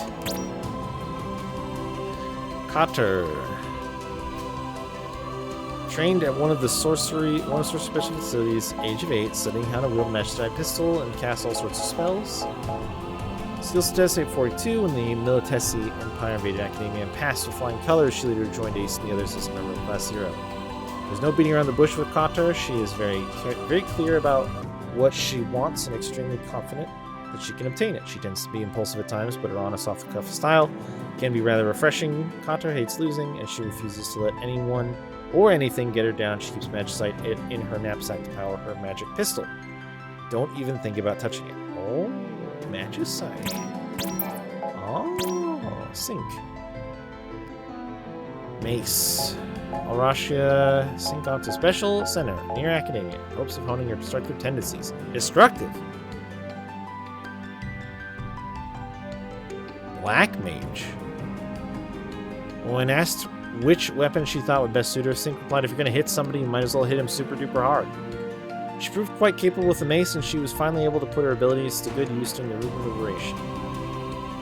Her official induction into Class 0 came shortly thereafter. Walks and talks to the beat of her own drum, lovably offbeat personality always keeps people guessing as to what stunt she'll pull next. In spite of her ostensible obliviousness, however, Sync is surprisingly perceptive. She'll occasionally strike right at the heart of the matter, shocking those around her without even realizing the profundity of what she said. Love that for a character. Sice? I'll go with Sice for now, but it's a little close to Scythe, so it might be a little on the nose. Ooh, since the age of 7. Different than 8. Immediately demonstrated prowess for combat and a dislike of socializing. Sought to cultivate the former and developed a rigorous training program. Age of 16, joined the Dominion Liberation Campaign, helped reclaim Academia. Administration officially assigned her to Class 0 after the campaign. Foul-mouthed and ferocious. Sice is quick to criticize others' shortcomings and not spare them a second thought. She loathes getting bogged down by other people's problems, a firm believer in the survival of the fittest. Despite her hard exterior, however, she takes any affront to heart. Each and every offense fuels the flames of her vindictive spirit, driving her to fight even further. 7. Whipblade. Sorcery took 7 into their custody in 833, and they quickly discovered she possessed a propensity for casting ice magic. Using these spells, she made quick work of the Imperial forces in the Dominion Liberation of 842. Secured herself a spot in Class 0. Despite her cold appearance, 7 is actually quite nurturing. She enjoys the admiration of her female underclassmen, many of whom often refer to her as Big Sis. 7 has a hard time saying no when asked for favors, though, and the self-same generosity puts more work on her plate than anticipated. Nevertheless, her reliable nature and tendency toward action are precisely why so many cadets look up to her. 8. Knuckles, quick on his feet. 8 caught the attention of Dr. Al-Rashia at a young age. She escorted him to a facility near Academia where he began training as his small frame and honing his skills. Took part in the campaign, impressed with his performance, assigned to Class 0. Unlike his classmates, 8 despises all forms of weaponry because they trivialize the human lives they take. He has a keen perception of everything happening around him, which allows him to make wise judgments on the fly. Even though he tries to keep his emotions in check at all times, 8 also has a bit of a competitive side. It's not a height complex, though, so it's definitely a height complex. 9 is a dick. Hoping to channel his abundant energy into something more productive. 8 offered him a rigorous training regimen. Still somewhat uncontrollable, joined the sortie, annihilated all stood in his way. Administration took a liking to his tenacity. Impulsive and very intense, 9 shoots from the hip and doesn't really worry about the consequences. In fact, he prides himself in his ability to act without overthinking, even though some of his classmates chide him for not thinking enough. 9 rebuts, however, that his seemingly rash decisions usually work out for the best. Most of the time, anyway.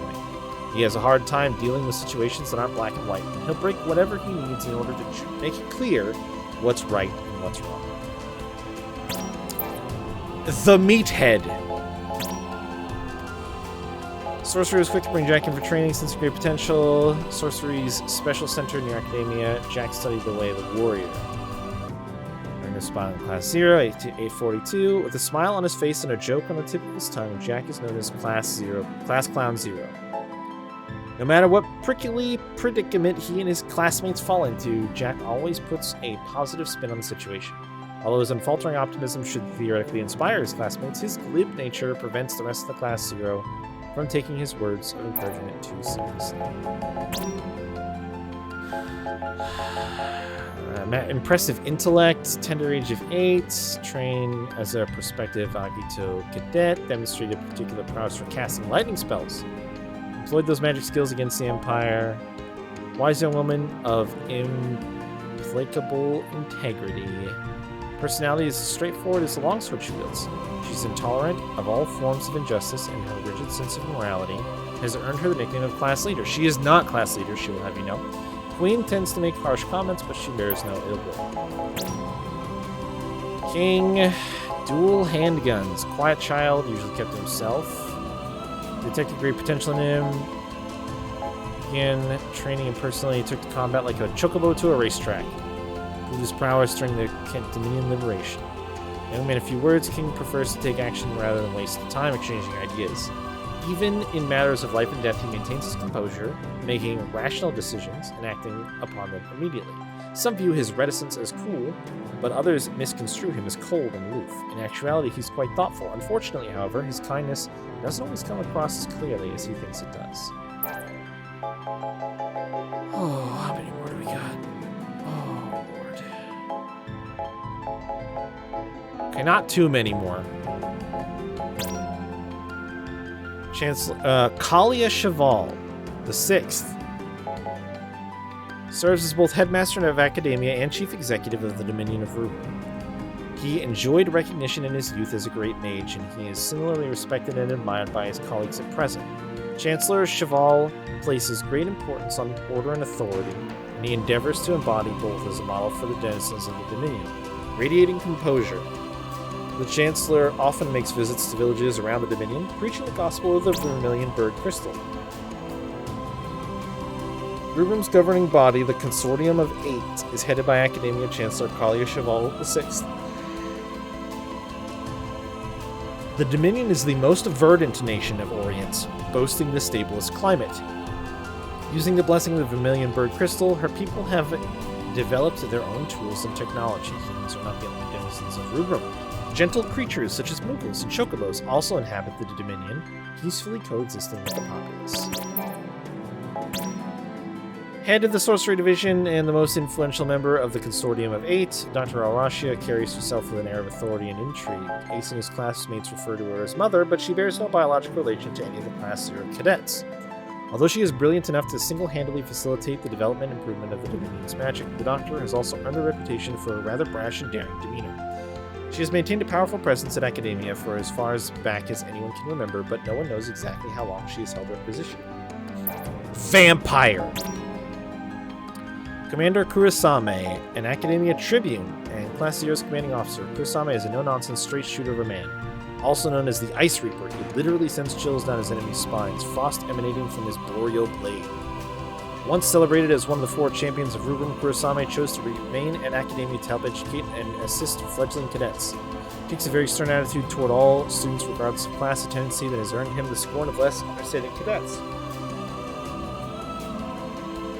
Nevertheless, he remains quite popular among the female portion of the student body, doubtless because of his dashing good looks.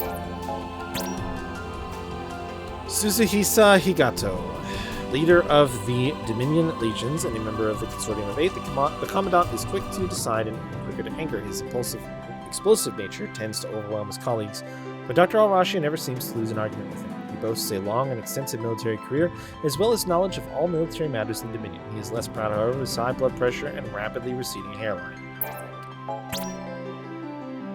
Miotsk Aufmakit. Cadet Master serves as chairwoman of the Academia Administration. Of all the members of the Consortium of 8, she is the one most sympathetic to the cadets' cares and concerns. She's well-versed in Dominion history, able to recite dates and facts with incredible ease. The Cadet Master also possesses an impressive knowledge of Eidolons, despite having only a tangential affiliation with sorcery. The Provost, Zydo Tekise. Head of the Scholastics Division, the Provost is easily the most cautious and calculating member of the Consortium of 8. His genius-level intellect intimidates most of his colleagues, but his breadth of knowledge is undeniably impressive. Many at Academia find the Provost's demeanor to be condescending, but he bears no ill will. He just knows himself to be better than everyone else and has no inhibitions about acknowledging his superiority. Kazuru Kiska, the Commissar. As chairwoman of Logistics, Commissar Kiska spends a good portion of her time negotiating strategies and allocating supplies and personnel. She appears relaxed and demure, but as her colleagues in the Consortium know, her carefully chosen words can be quite piercing when discussing important issues striking right at the heart of the matter. Arya Lurikara. This barely audible orderly was assigned to assist Class 0. She never speaks unless spoken to, and even if she doesn't say much, but one... And even then she doesn't say much, but one cannot help but sense something buried behind her breathy muttering and mumbling.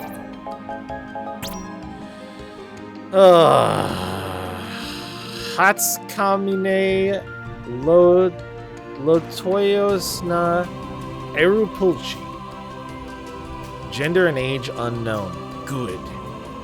2'1", including the pom-pom.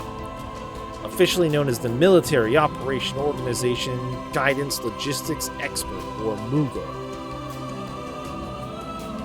Are we using Z?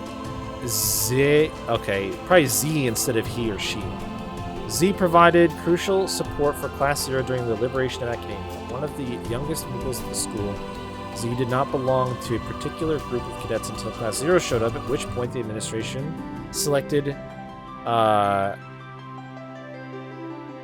here for the job. Him, her. I see that too. Interesting. I've never heard that one. Classes 1st, 2nd, 3rd. Takes pride. Wait, can you see the other ones? You can't see the other one? Yeah, I know they're gender neutral. I've just not heard. Because I don't know how to pronounce it. It looks like her, but then it sounds like you're saying a her instead of, but I guess here, kind of like him, but with an R. Here, instead of her.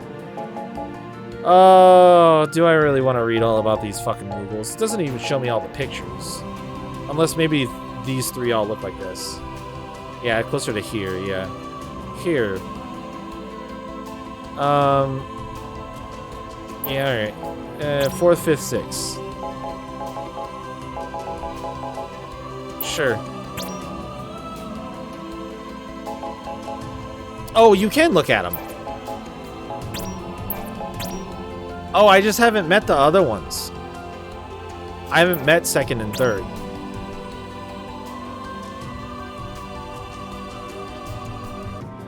Yeah, Moglin is also gender neutral. Yep, gender and age unknown.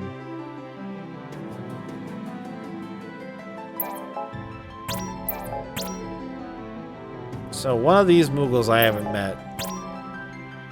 I've apparently met 7th, 8th, and 9th. I didn't even register that I met all three of these.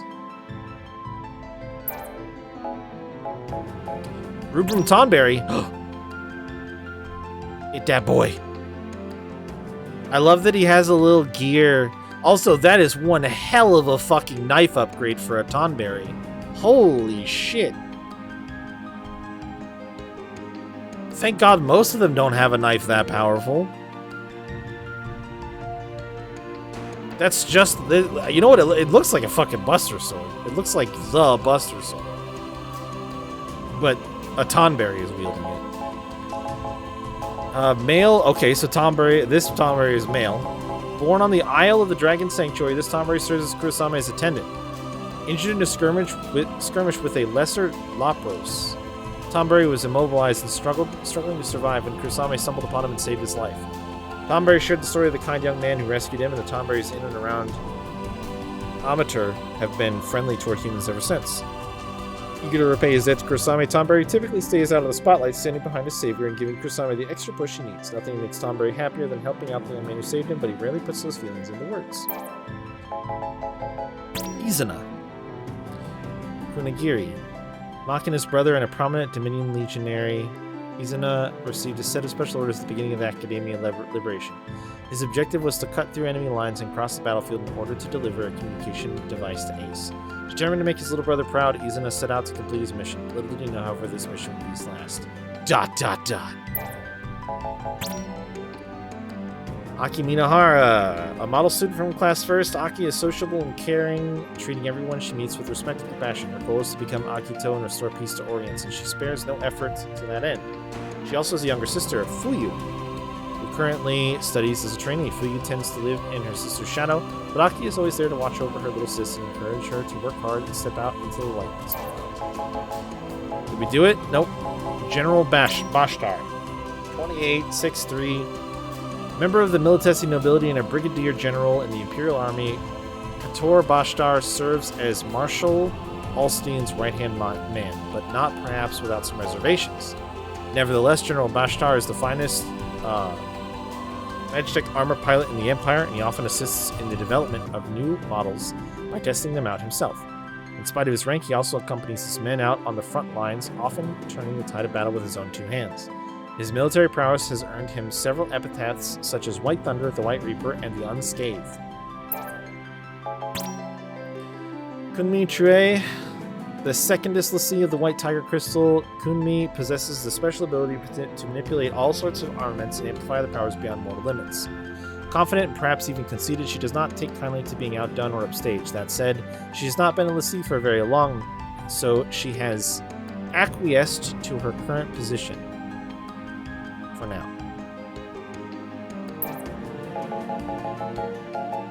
Okay, people are done.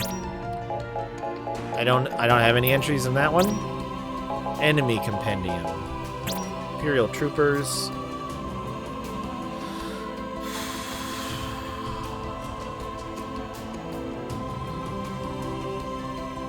Okay. Name Super Soldier. Technology used to improve his performance. Imperial scientists discovered they can use a modified sea engine to extract energy from the White Tiger Crystal and artificially enhance his troopers' physical capabilities. Okay. Sciences to improve the system. Automatically administer a strength serum, enhancing the super soldier's strength and agility exponentially. That was the rage I saw. Maybe. 1?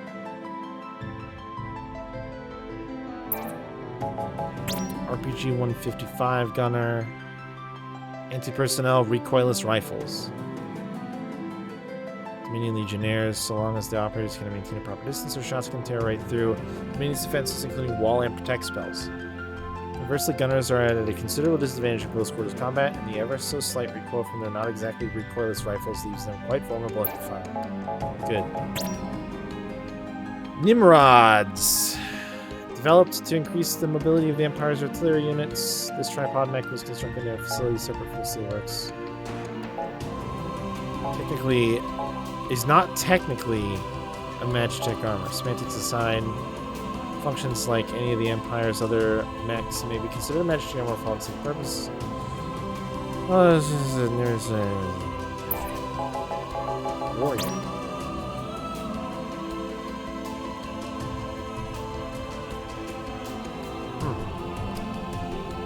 Striker Wars is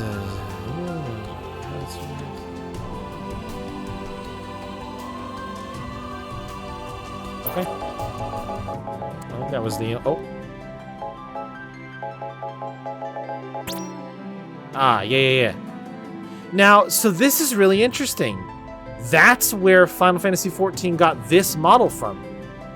For Bosnia, is from this game. Because a lot of the mech designs come from a few different places, but I did not realize that there was a heavy. I mean, they ripped this like name and all, and just drag and dropped it into 14, which is cool. Because this is a cool ass. I mean, they're gonna call this a Magitech armor? This is a cool fucking Magitech armor design. And they called it Nine Tails, which is also neat because if you count the prongs back there at what would be its tail, there's 9 of them. So that's fucking sick. This is cool. I did not realize that was a Type-0 reference. I don't think these are from any other Final Fantasy games. The ones that I can think of that have Magitech armor don't have anything that looks like this.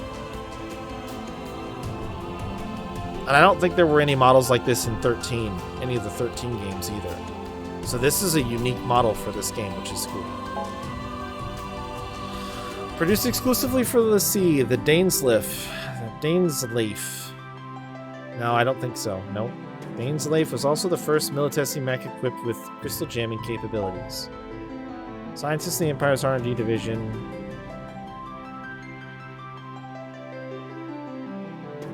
Incorporated some of the same technology used in the simultaneous developed Vajra, emphasizing maneuverability over combat performance.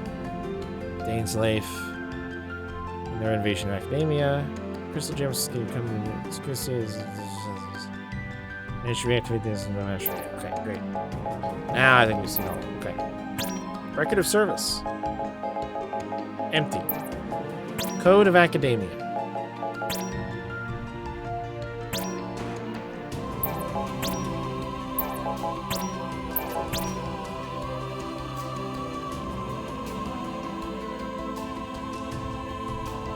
Skip ahead to mission day regardless how much free time you have left. Advancing time will cancel all incomplete events and quests. Awful. You lost too many cadets and feel you are unable to complete the mission. Select abort mission from the field menu to quit the campaign. Oh my god. So lose all items, Phantoma, and SPP obtained, but retain all EXP and AP earned. If all members die in battle, they will lose everything earned and restart from the last save.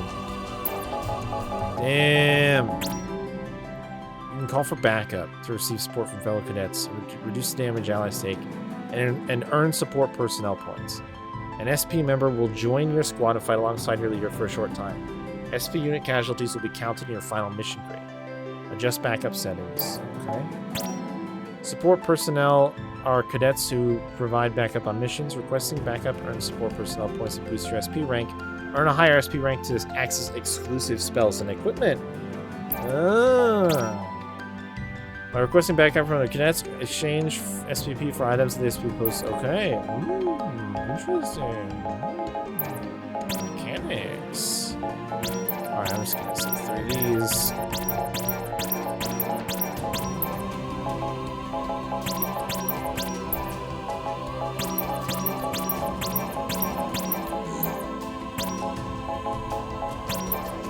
Okay. Fundamentals of attacking.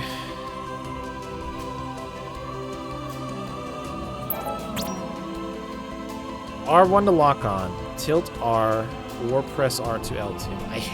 I hate up and down. That's like the... Ugh. Don't like that.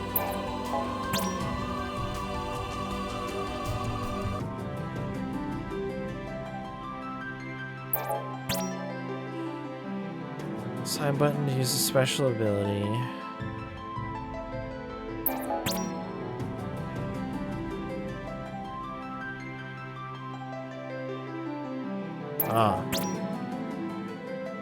Break sight, deal massive damage, kill sight, instantly kill. Okay.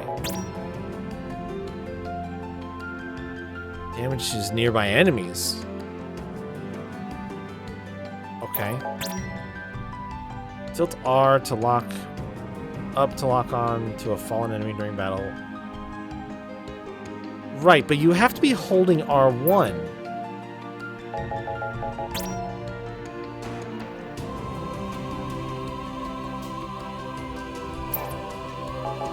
I don't like holding R1. Certain squad formations grant active members prime status at the start of missions. Receive aura and trance and also take less damage. Okay. Neutralize energy walls that block your path by collecting Phantoma or by defeating enemy leaders or enemies marked with special icon. Stand still to recover HP. Putting away your weapon without one increases the rate at which you recover HP. Deals damage, disables movement, deals damage. Shock is just the same as burn. Poison continuously depletes HP. Silence, can't use a magic. Stun, can't move. Stop, can't move. Oh no, stun disables enemy movement. Kill sight, instant death. Primed. Doubles power of physical and magical attacks. Regen, haste. Allies. Ah, quick is halved casting time. Okay. Halves physical damage, grants allies invisibility, automatically resurrects, prevents flinching, grants enemies aura haste and endure. Oh. Oh. Free cast, barrier, invincible. Okay. Recovery portals. Active leaders. Leveling up cadets and deploying reserve members. Not currently. Will remain on standby. Those who remain in the reserve start a mission will not. Some cadets perform better than others depending on circumstances. Prepare for anything by training all of your cadets evenly. Then utilize their unique strengths to gain the upper hand in battle. Adjust your squad formation at relic terminals mid-mission and deploy your reserves or replay completed missions from missions on the title screen to train other cadets.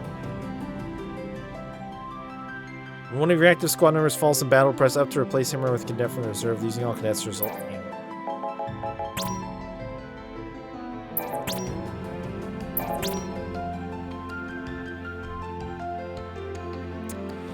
Stragglers attempting to escape will be inflicted with kill site status. Those who fail to flee the area will surrender. Approach and press X. Okay, you don't even have to lock on. Review incoming special orders, transmissions. Oh, after confirming the contents, you may choose to decline with no penalty. If an SO is accepted, the penalty for failure is death. Avoid death by dodging 3 of the portals that appear. What? Earn rewards by completing special tasks. SOs with red icons provide exceptional rewards. What the fuck does that mean?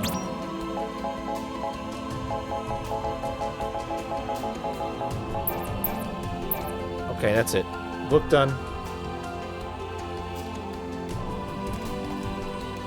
Okay, that's only during missions. Oh, he doesn't have a question mark over his head anymore.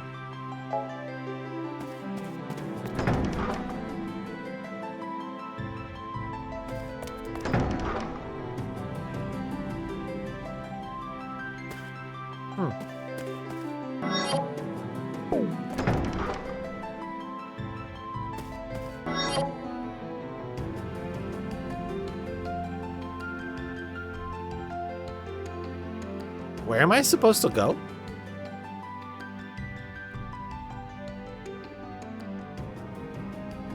There's no marker on my map.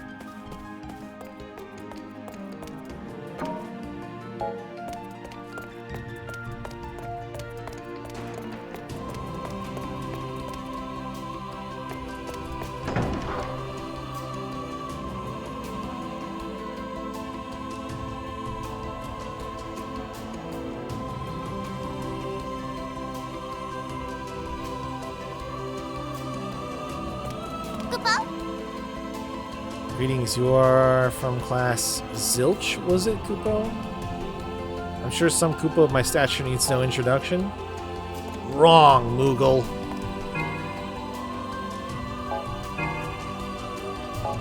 So 8 is yellow, huh? Freak is okay. Info. Prime Liaison. You expect me to believe you've actually seen the fabled Nox Suzaku? No? I don't know what the fuck that means. Why don't you put down the knife? Why don't you put down the knife? Great. At ease. At ease. What's this? The Agito cadets. I wonder if Mother would really be happy if the Dominion won. The Agito cadets. Weird.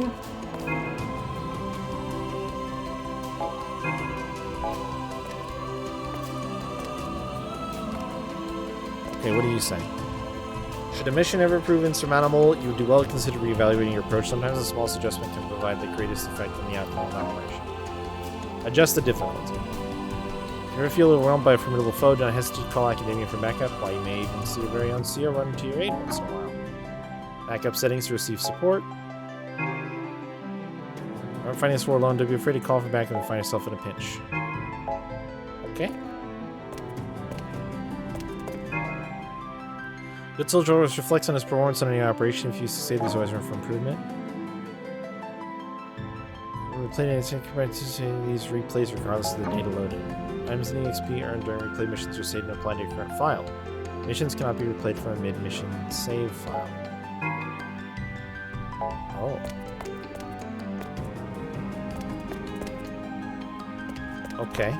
Info. As it were, I am the Tribune in charge with overseeing the support personnel Academia's rescue squad. I've taken the liberty of officially registering you all as members of the SP. Do not hesitate to enlist your comrades' help.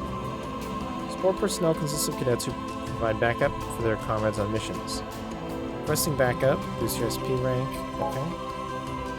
If you earn enough SPP, you can exchange them here. Okay.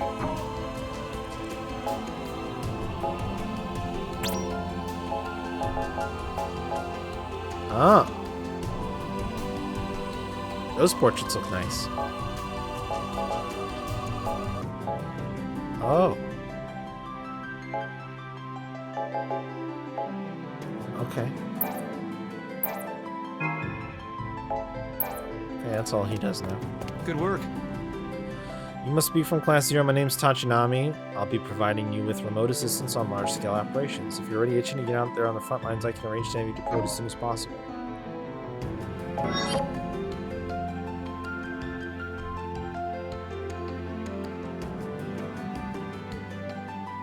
Okay, mission level 12. After the virtual annihilation of its forces in the Imperial invasion, Rubrum decides to conscript cadets into the military and send them to battle. The Dominion forms an elite unit of cadets who will recapture McTee, located on the outskirts of Academia. Central Command selects Class 0 to be a part of this operation, marking their first time experiencing real combat. No march. I mean, it has other music when I'm not in town the entire time, exploring and talking to people. Okay. Can I go this way now?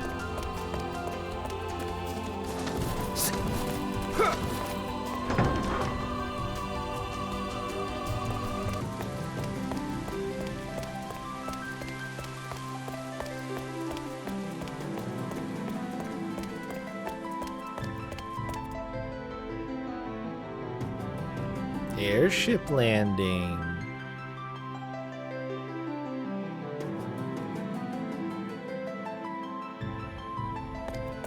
Ah, Google. Kupo?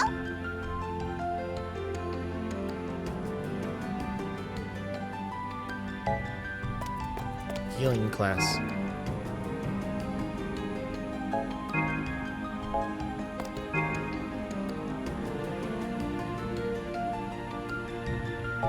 Oh. Private company.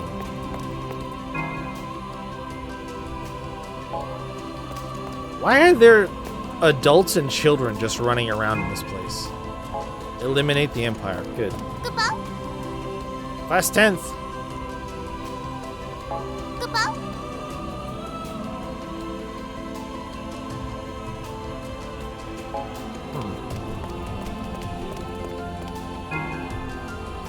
Practically destroyed our entire fleet in the invasion, so all of our commuter flights are currently out of service. I didn't ask. Commuter flights is an interesting idea, though. Can I go to the arena? Nope, looks like not yet.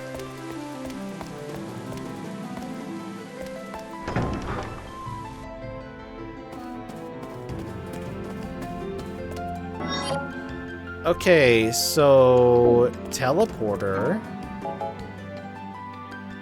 Oh. Chocobo Ranch.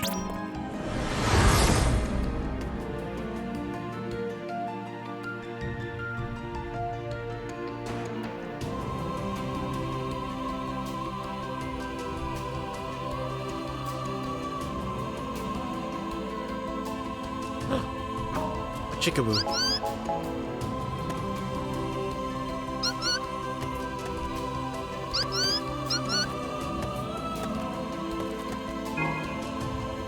Howdy, I don't reckon I've seen you around these parts before. Welcome to Rubrum's one and only Chocobo Ranch, where Chocobos rule the roost. Transport soldiers, sprint across the battlefield, and even provide victuals in a pinch. Well, I'd say they're heaps more helpful than some of those clumsy cadets. Since you done come all the way out here, might as well give you this. I reckon it'll serve you plenty well out there. You just gave me 20 chocobos? And if you get a hankering for racing a chocobo or two of your own, I'd say this will come in handy too. Gissel greens. What's a chocobo? Are you out of your mind? I've done heard some downright silly questions in my time, but I ain't never heard nobody ask me what a chocobo is. Chocobos are wonderful little critters. You can do just about anything. That can do just about anything. Some folk raise them for farming, some raise them for battle, and others raise them for dinner. I reckon your average bird can't do all that. Chocobos are special. Don't you go forgetting it, you hear? More! You can find chocobos just about anywhere you go in Orient. I reckon the closest flock might be pecking at the grasses around Tolgareth. I better warn you though, the wild ones tend to be shy little fellas, so if you plan on wrangling one for your own, I suggest you keep out of its line of sight. There used to be all different breeds of chocobos, but a good number of them died in the invasion. If you don't happen to find any unusual ones out there, I'd right appreciate it if you brought them back here. Tell you one thing, chocobos sure love them some Gissel grains, that's for sure. But that ain't really my area of expertise. I'd ask the head breeder if you're looking to learn more. Chocobos get tired just like you and me, and they don't like hauling folks around all day. When they get tuckered out, they drop you faster than a hot griddle in the middle of the summer. Once they fly off, they ain't coming back. That ain't no reason to mistreat them, though. If you're just looking for practice, you're welcome to circle around the ranch as much as you'd like. After all, partner, ain't no better way to improve than to practice. You don't say. Huh. Interesting advice you have provided me.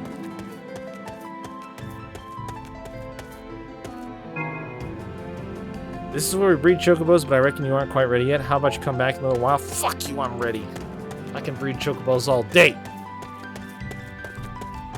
Alright, Skid wants different music, so here we go. Coming at you. You can only test ride chocobos around the corral. Let me know when you're ready to dismount. Oh my god, there's no chocobo music. Never mind. Sorry, Skid. I tried.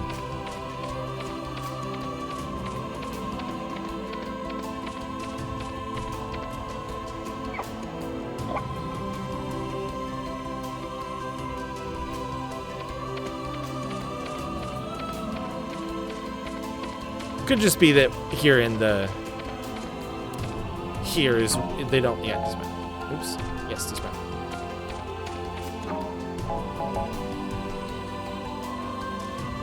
Probably just that when you're at the ranch, it doesn't play the music. It's gotta play the music elsewhere, right? Right?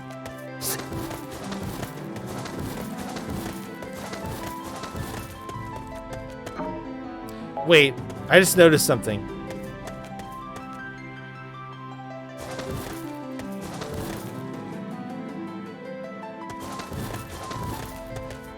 It plays his footsteps like he's walking when you roll.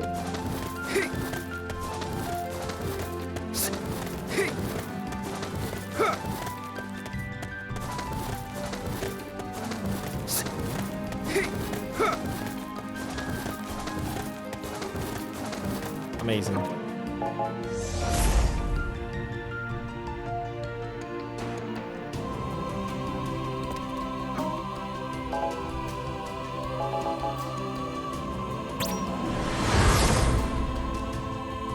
It's the Chocobo footsteps, uh-huh.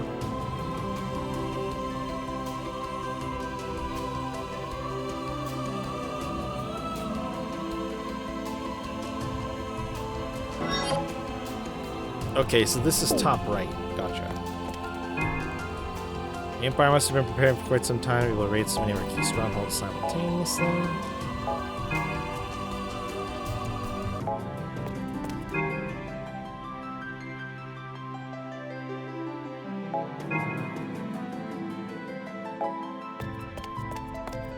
Google. Last third.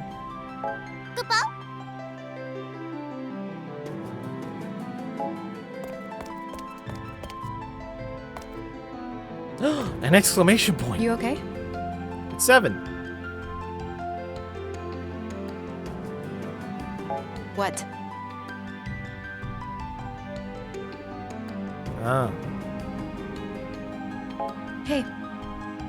Machina and Rem seem so much closer than anyone else in Class 0. Is that what it's like to be What? friends? I guess I've never really thought of any of our classmates as friends. We're just 12 cadets who happen to be in the same group, kind of like siblings. What's the matter? I wonder now if it was fate that brought us all together in the liberation. Can I help you? You all sure helped me and Machina back there, you did. Don't you worry now. I'll do my best to repay the favor and lend you all a hand myself. The lighting and washing things out is really weird. It's bright, and it's white. I don't know that it's washing things out, it's just reflective. Single incantation nearly as powerful as Ultima? No shits, because it's Ultima.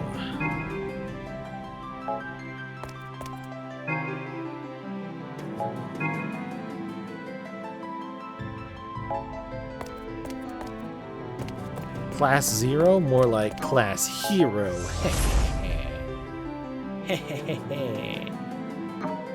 Where else can we go? Lounge.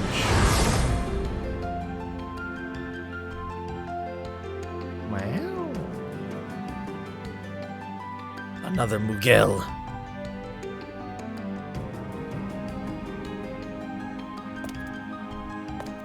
Kupo? 7th. Kupo?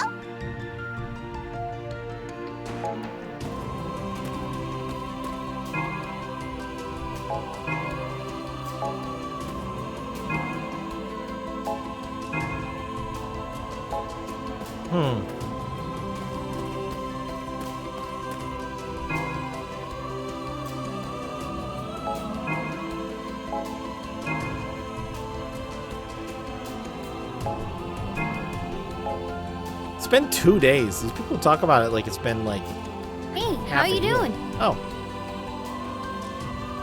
The Ice Reaper, as if I'm gonna listen to some big-headed jerk who gives himself stupid superhero nicknames. Then he drags Mother into it, saying it's her orders. Maybe if I ask her real nice, she'll give me special orders to slap the ego out of him. Nice. Huh?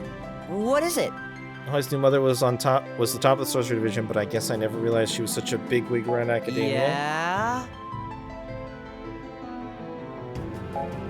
Okay.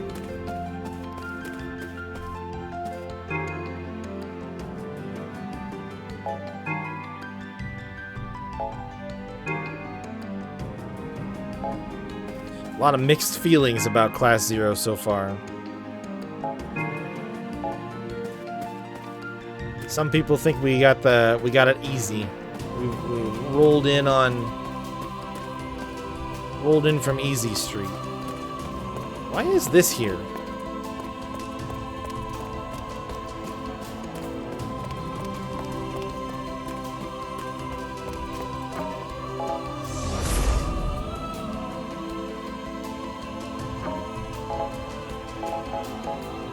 Ready room.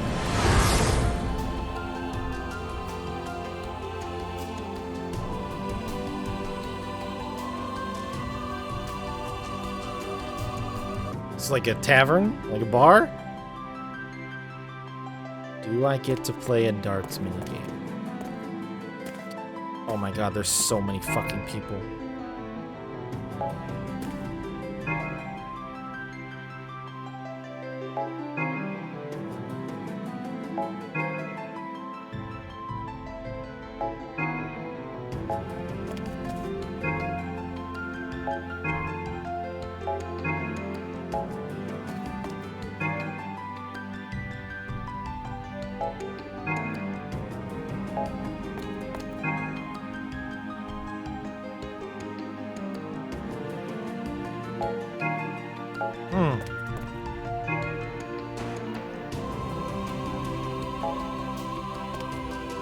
Oh, she's salty.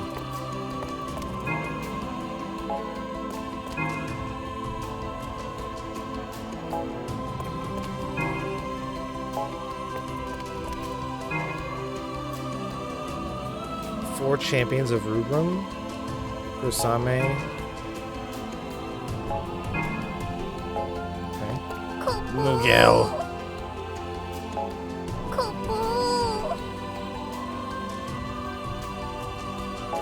Oh, poor Moogle has the worst class.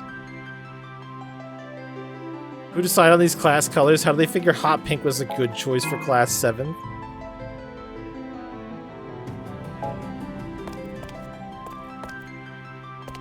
Civilians are allowed in this area too, if I recall.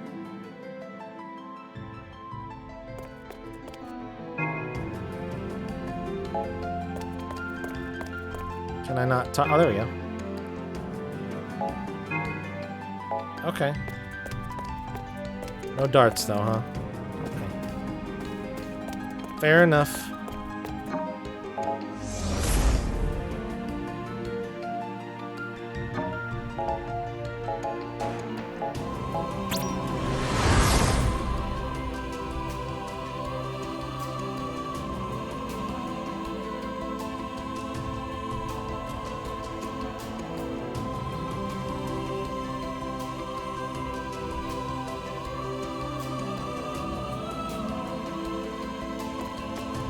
We'll go. 11th.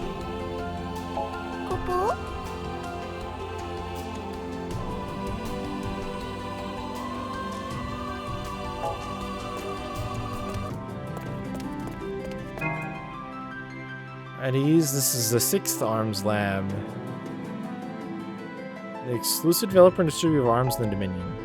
Okay. Sweet. Weapons.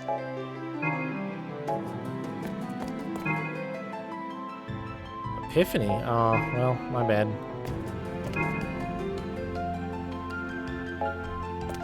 Don't forget to train. Oh, it's 8. What's up? Yeah, he doesn't care about weapons. That's fair. That's fair. Alright. Oh, and 7? What? Snow. Sice. So we got 2 newbies. Great. I was really hoping for more dead weight to slow me down What's on up? missions. I see. Alright, info. What do you sell? Ooh. Okay.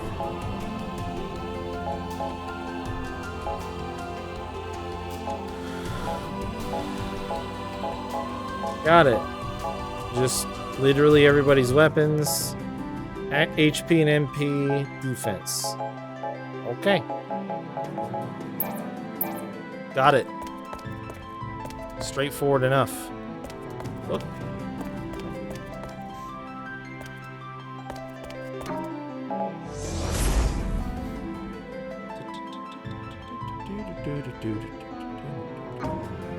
One more.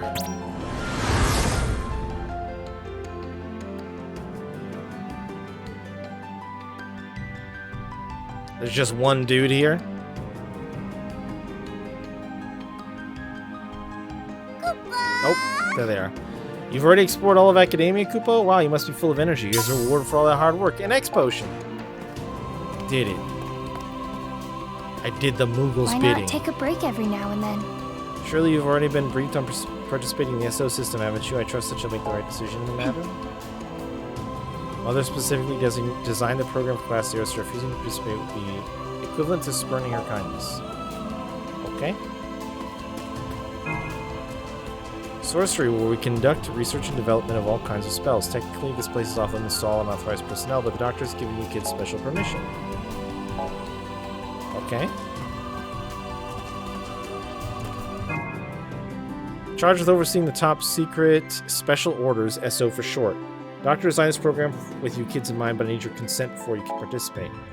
The price of failure on these confidential orders is death, so bear that in mind. That said, the doctor feels this sort of challenge will contribute to your growth as cadets. Accepting these secret missions is a risky undertaking, so the choice is yours.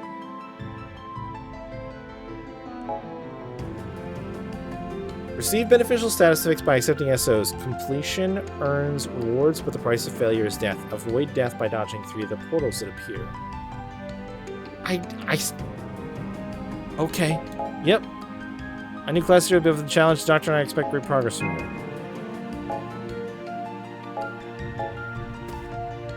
I don't know what the portal dodging thing means, but fuck it, sign me up.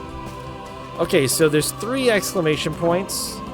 We have 6 hours until the mission. Understood. And apparently I managed to go everywhere.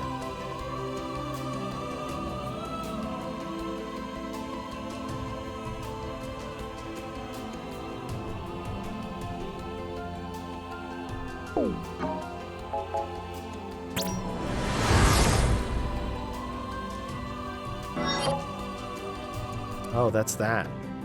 Oh, I see.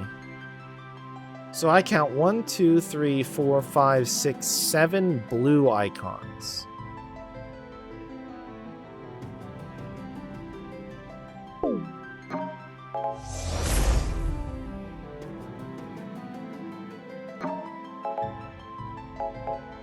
Well, I only count 6 here.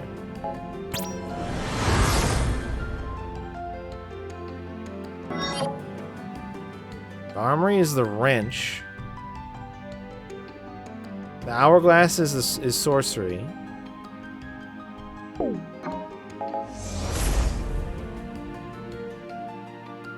Oh wait, it just tells me, doesn't it? Yeah, it does. What is the bottom left one? Alto Crystarium. What the fuck is that?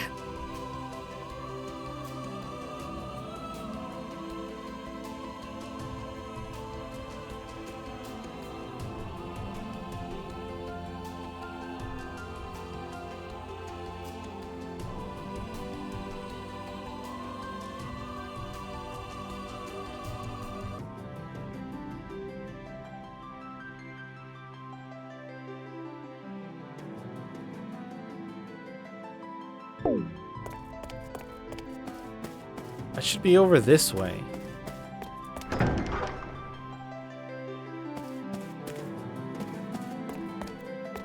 Theoretically, I think there must be some sort of teleporter that shows up here that lets you go to that other place, and I can't go there yet.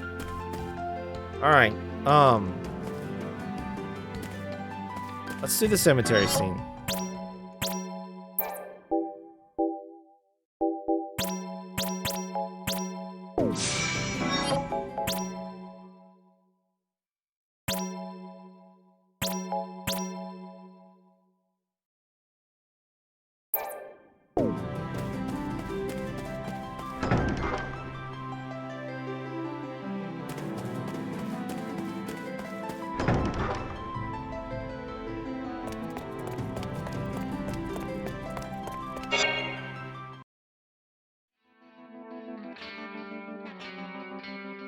Big brother. I'm in Class 0 now. The legendary Class 0. Machina. I was reporting to my brother. Not that I have any memories of what he was even like anyway. Your brother died during a successful mission. He was protecting the Dominion after all. But it's weird. What is? According to the records, he wasn't part of the Capital Liberation Campaign. Huh? Then why? The authorities wouldn't tell me anything. He was on the battlefield? Without being deployed? That. Or he was on a top secret mission that they couldn't keep on record. He's your brother, Machina. I'm sure whatever he was doing, he did his best. I'd like to think that. But why would he be on the front lines? Brother, why did you die?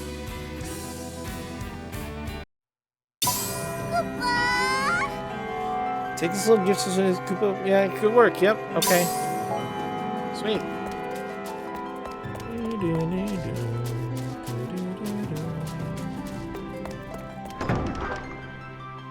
So now there's no question mark there. Well, there wasn't one with... I was curious...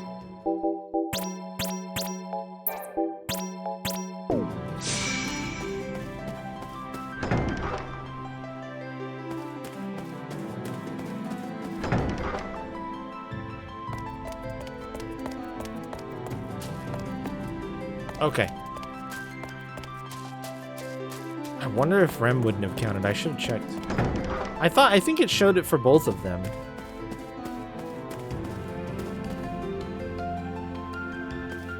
Oh, I thought I saw a red glowy. Did they say different stuff to different characters? No. What is it?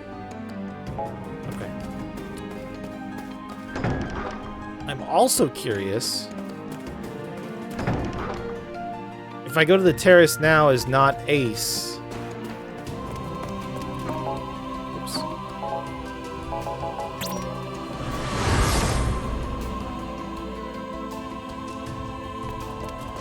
Oh, it's still exclamation point. You okay? Hey. Oh, she said something different. A little bit.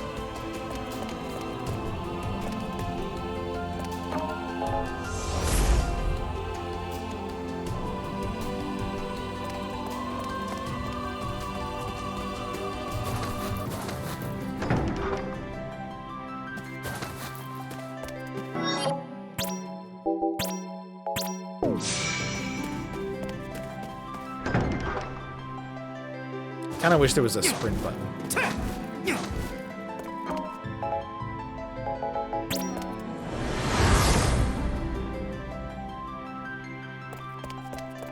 Interesting.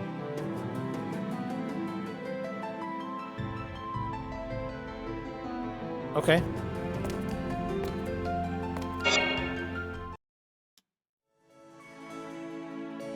Seems like I'm always running into you guys. We're in the same class at the same academy. Of course we see a lot of each other. Yeah, I know, but actually, I had no idea that Rem was even in the Dominion. If only I had known you were here, Machina, I would have tried to get in touch with you. I would have.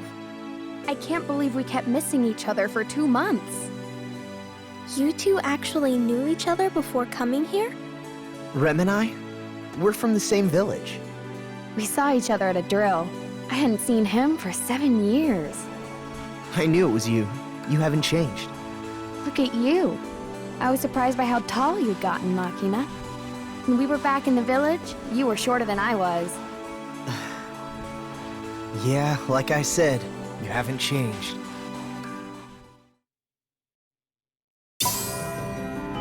Okay.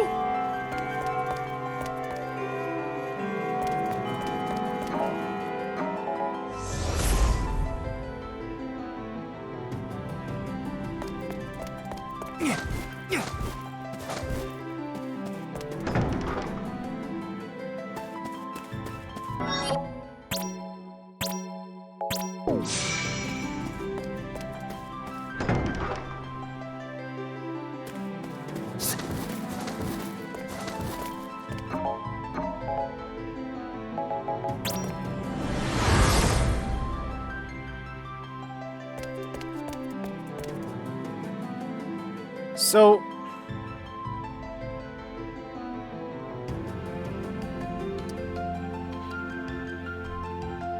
Okay, interesting. There were a certain number of characters that participated in that conversation. But when I was up here with Ace, there was an exclamation point, but he wasn't in the conversation. So could he just observe the conversation?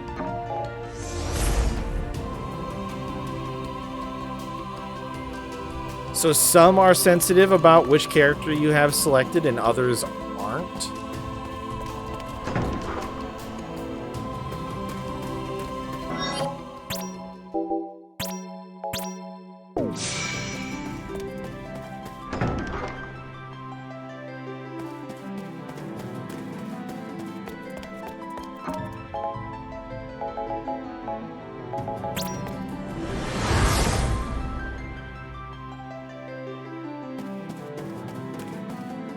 Still has an exclamation point. Okay. I'm busy now. This is my precious children's new classmate. Keep talking.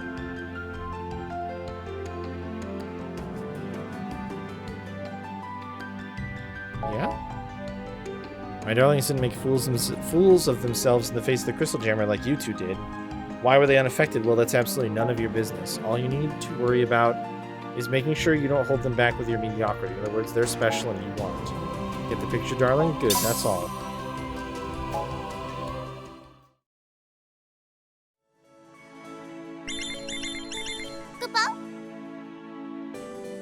Oh, I have a special message on my comm. Special message? Yes. It appears that the Moogle is calling us all to a meeting. So let's go back to the classroom and ask the Moogle what it's about.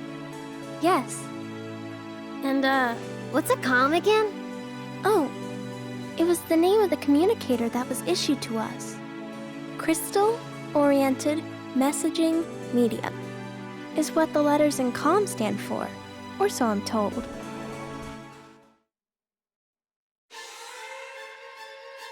Mission day!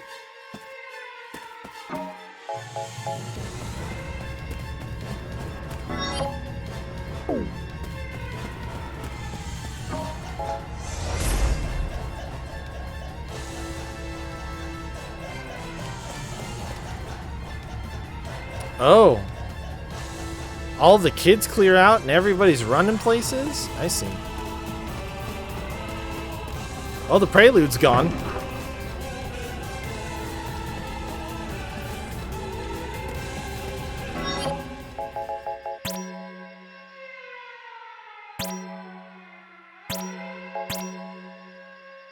Do you like the air raid siren more?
Cyclone Drive.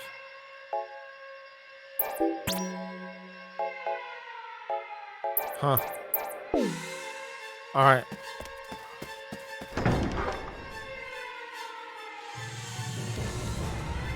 Maine. Is everybody actually in here?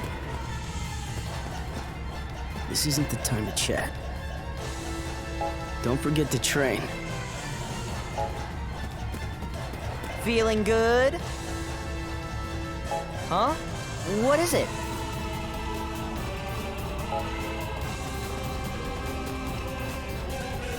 Hello.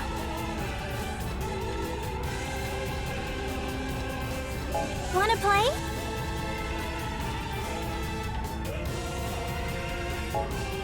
Why not take a break every now and then?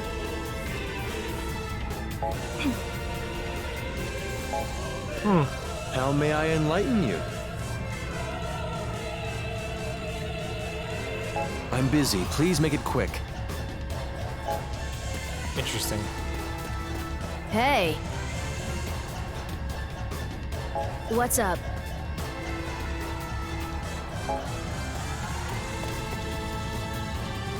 What? Hey. Interesting. What? Hey, how you doing?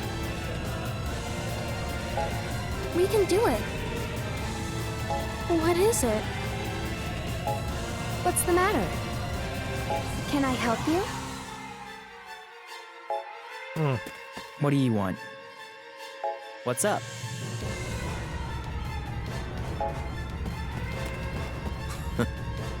What? Alrighty. At ease. You received your first marching orders from Central Command. Don't make that face. Your fellow cadets will be there to provide backup if you need it. Activate backup settings to receive support. Power support personnel caches. Yeah. Machine calling for backup if it helps you complete your objective. Your mission is as follows. Oh, yeah. Proceed through the main gate and toward your destination. Once you complete your objective, return directly to Academia. I expect great things if you don't disappoint me. May the crystal guide you. Dismiss. At ease. Okay. I mean, pretty straightforward. Let's go. Leave this to me.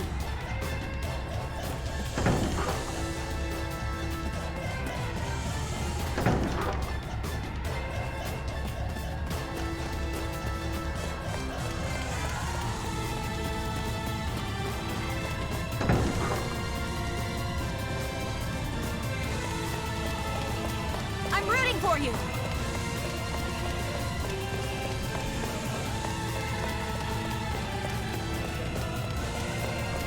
Good luck.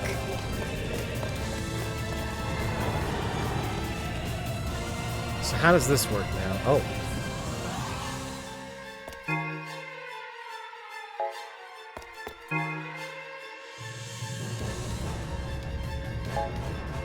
Oh. We'll go. Kupo?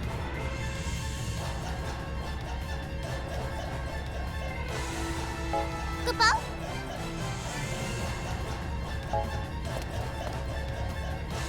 This Moogle's a dick.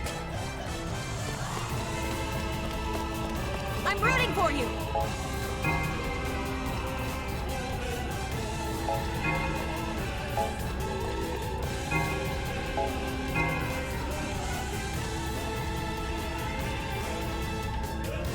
Oh.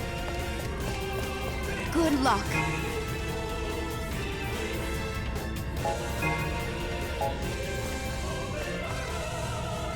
You just go through here. Oh. Oh, that's cool. Good luck to you.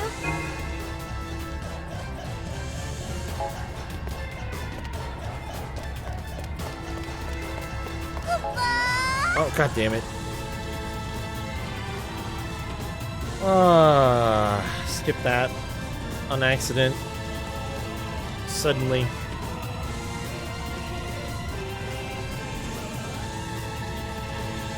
What'd you say, Moogle? Oh, shit.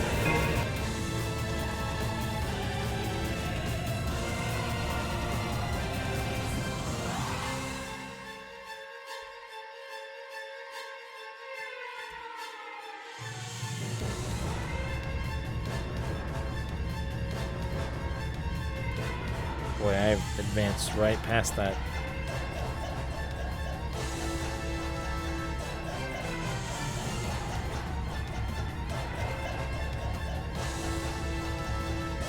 First sortie is Class 0. Good luck, Kupo. You'll gain lots of something in the field, but only if you participate in combat. Okay.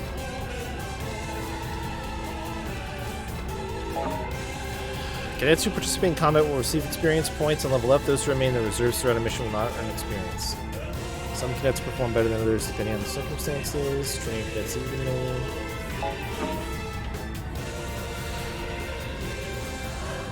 You can adjust your active squad formation at relic terminals. However, when one of your active members falls in battle, press up to replace them. Certain squad formations grant active members prime status at the start of missions. These cadets receive one trance. All HP and MP will be restored after each battle in the World of Orients. Immediately return to Academia at any time by accessing the field menu.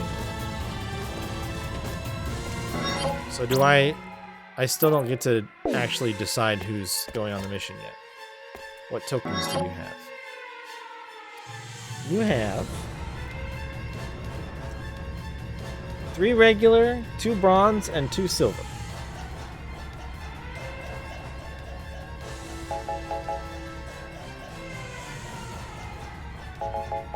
You are welcome.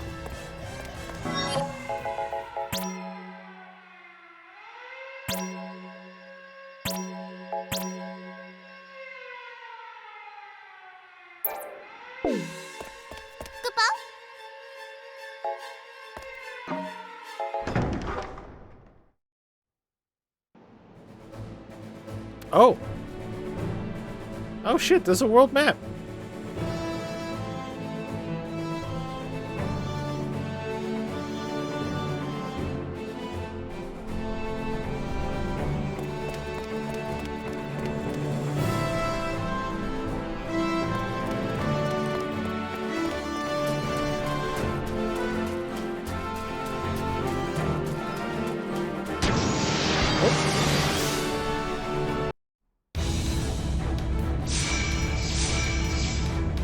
Oh shit.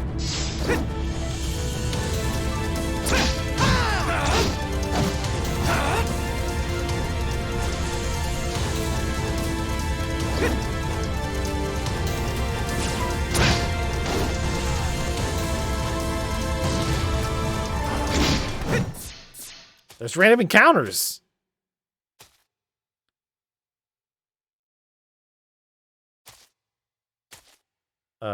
Oh, right.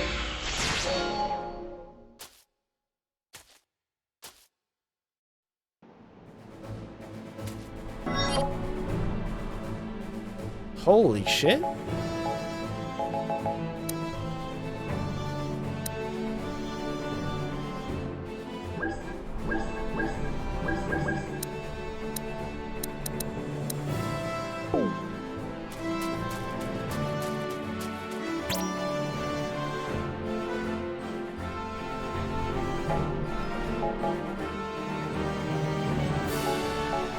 Oh.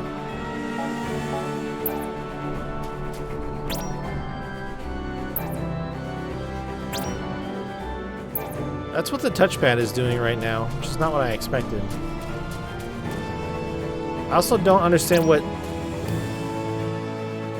Oh. X and square at the same time. Interesting.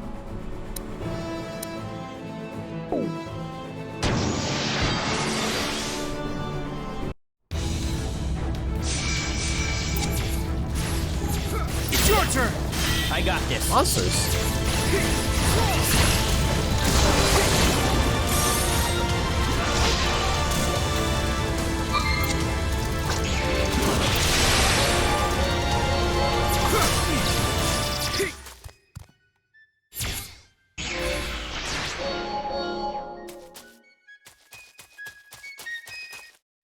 Oh.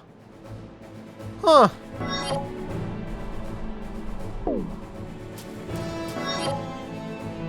Okay. There we go. What does the yellow mean?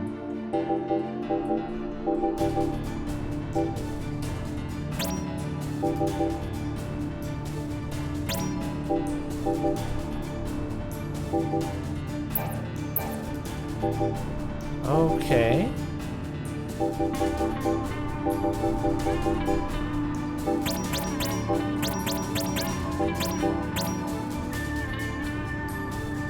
How do I... Oh, options confirmed. What is yellow? Why yellow flash? Why can't I just have everybody? What happens if I... Oh, okay.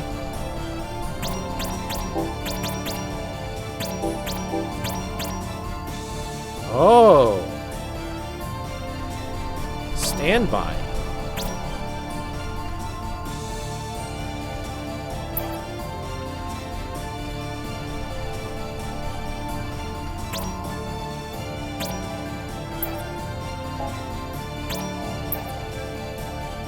Oh.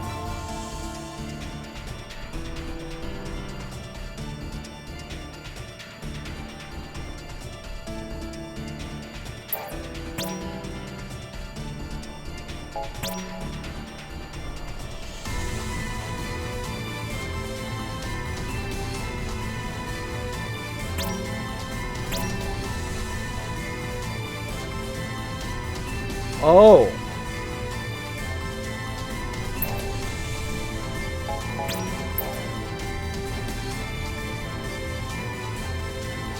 So you move people from your roster into your reserves. And then from the reserves you form an active party.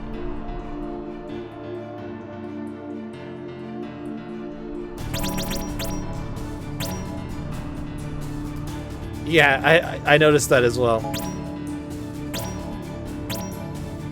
So why wouldn't you just bring everybody from your roster?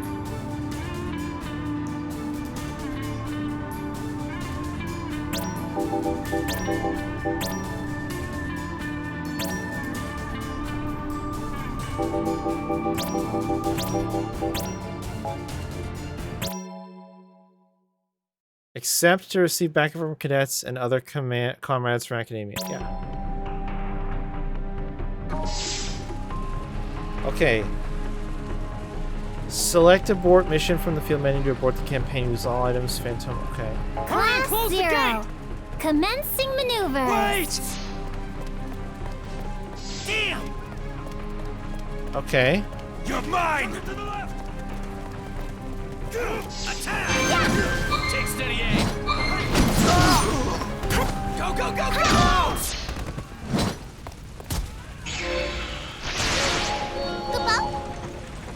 Mission orders. Take... Okay, yep.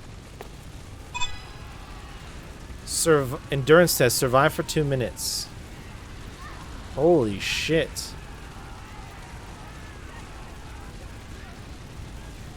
Okay.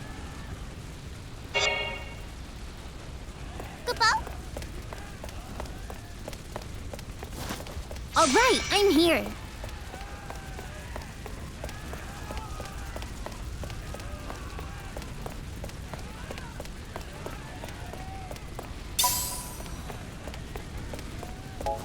Hey! Yeah! Ha! Yeah! Take care of the rest. I'll make you proud. So, keep heading north. Oh.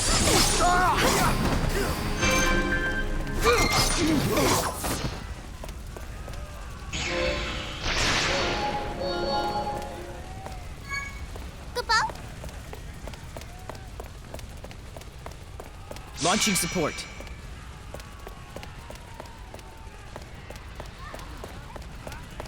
Okay. So it said continue heading north.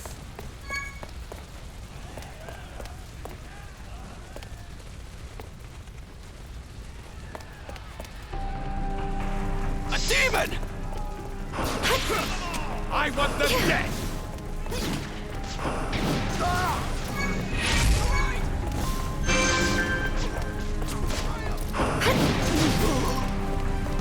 How do I rate the Mughals? 3 out of 10.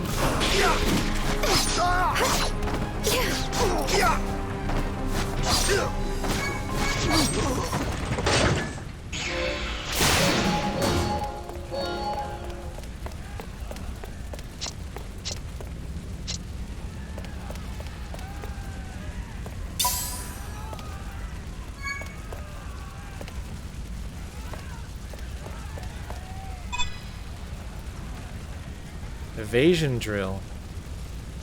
I'm here now.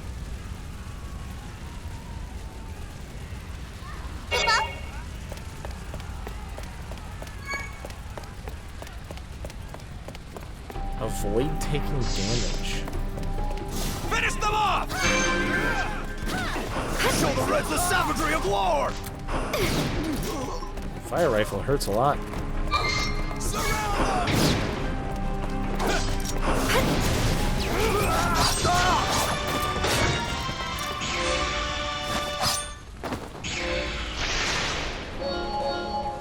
Report status.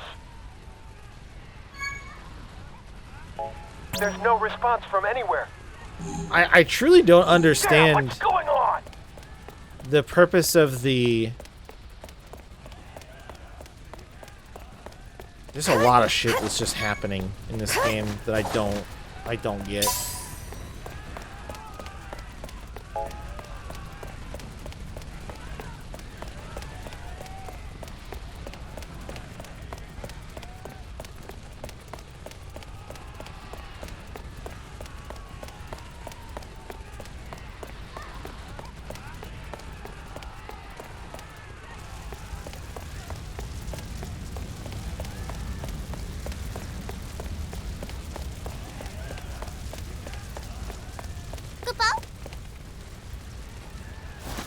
All right, I'm here. Yeah, like people like swapping in and out like that. I know I enabled it, but like it's such a strange...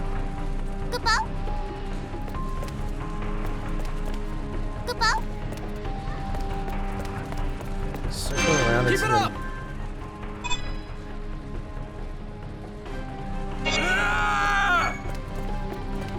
Shoot them before they get closer! Take this! To the right! To the right! Here to help. Ah, it says what... Okay.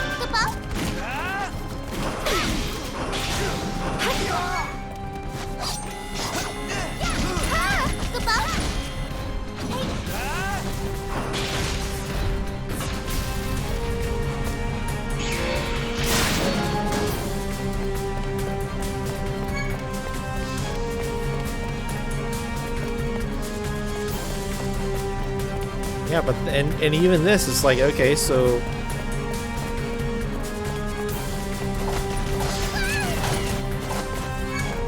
there's another auto turret.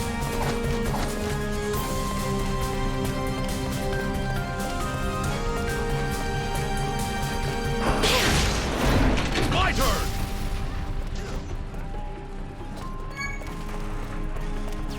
Can you break this? Oops. Where should it come from? Can we spin the wheel? Of course. You want to use one of your tokens?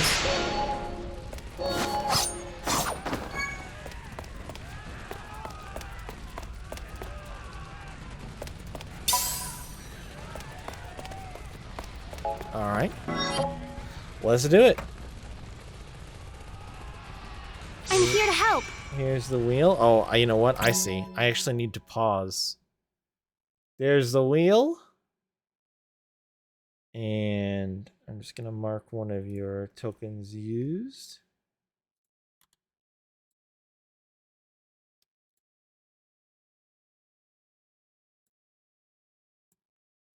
And then we'll do a spin.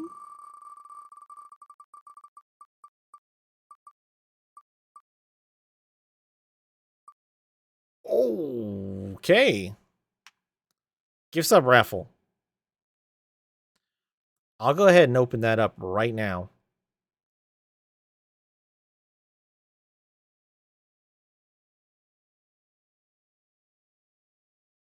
Where is my...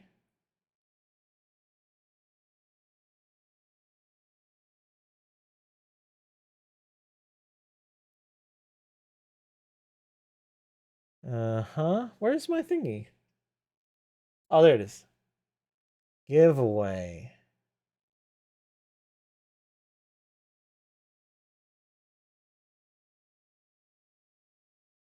I'm gonna set the raffle for 15 minutes. It's a gift sub to any channel. Gift sub to any channel.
Oh, I left the wheel up. Shit, you're right. My bad.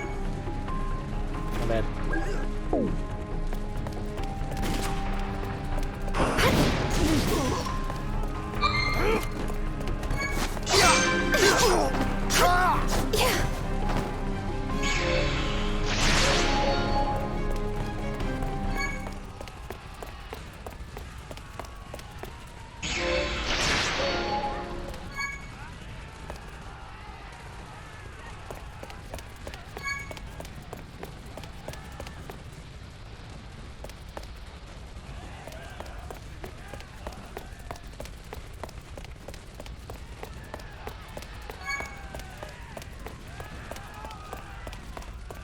Did I go the wrong way?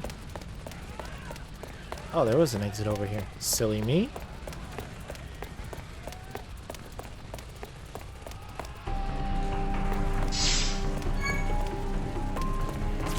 Dude, the support characters are like bloodthirsty. He dodged that shit?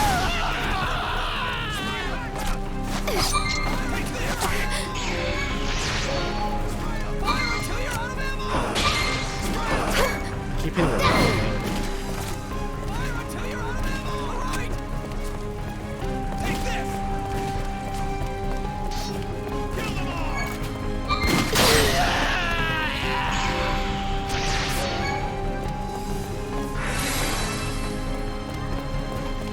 Oh wait, how do we get up there?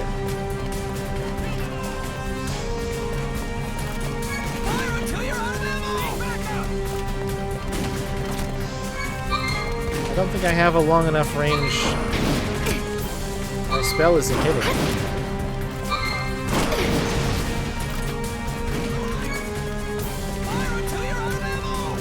But how?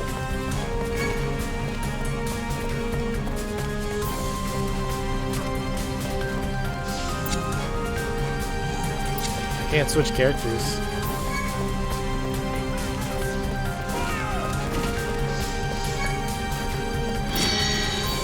Oh, whoops. I used an item.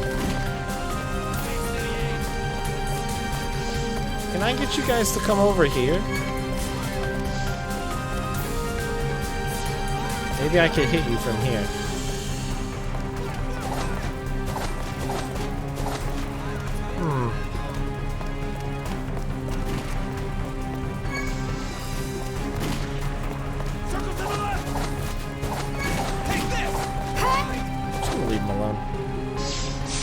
Oh wait, Jack is he has a sword. That's not bad. You'll go no further! Sniper team, get to your post!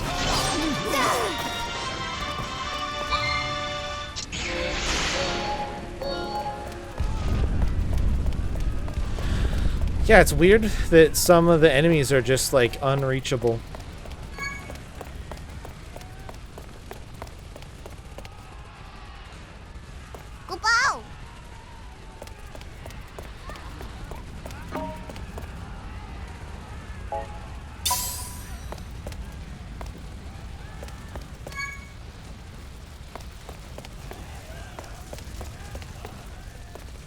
This looks like the end. Oh, we can go this way. They broke through? Tighten defenses! Here to help.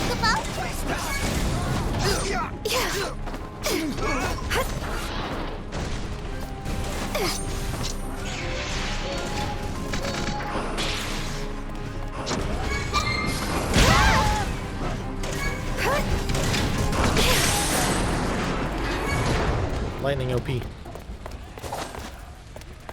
Accursed red demons!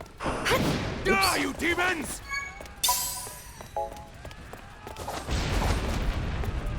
Mission complete. Hey.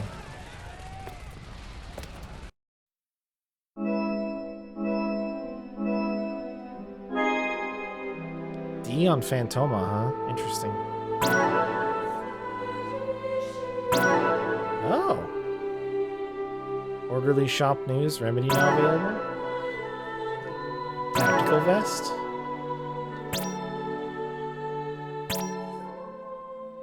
Okay.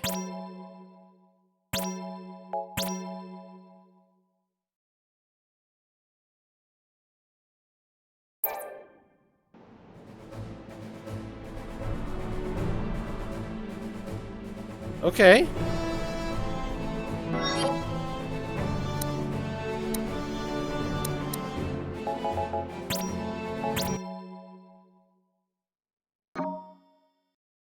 New entry has been added to the Rubicus.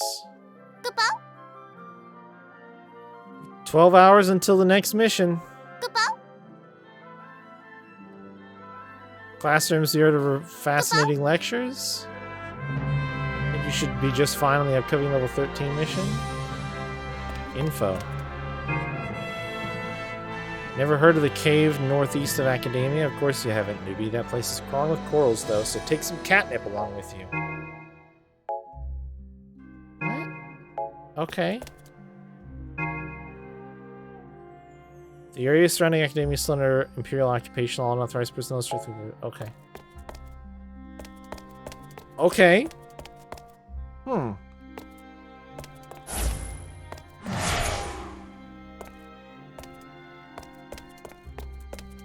Oh. Exclamation point.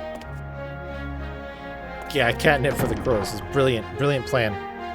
Can't imagine what will go wrong there. Let's see. That raffle has about 8 minutes left on it. Oh, there's so many exclamation points now.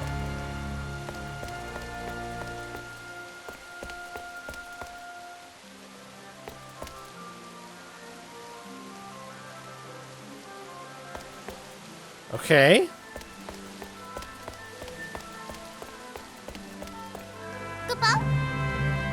Becoming a Gito is a daunting task, so I'm here to provide an incentive. Kupo, I've got some presents to give you according to how much time you spent in Orients.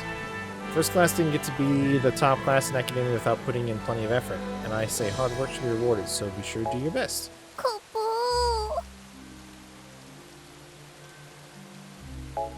Oh, jeez.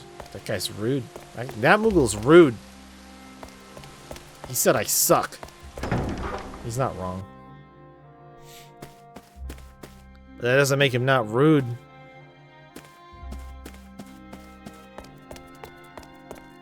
Another exclamation point. I can only do 6. I've only been to 3 areas in Academia.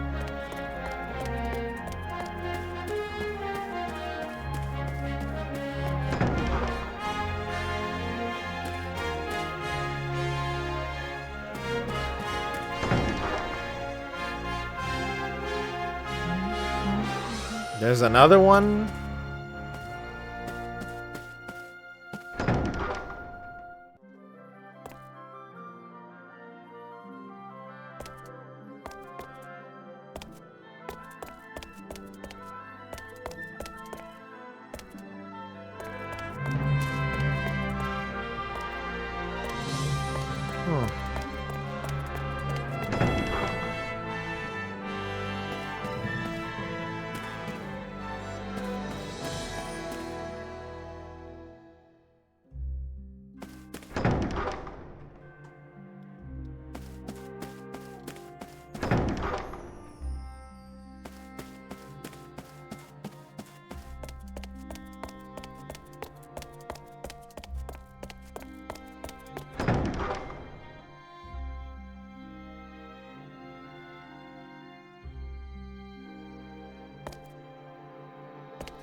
I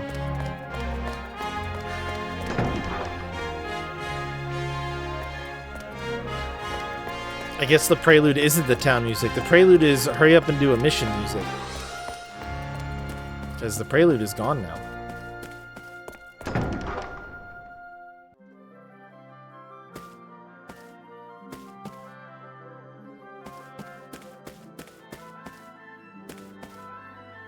Oh, there's another one.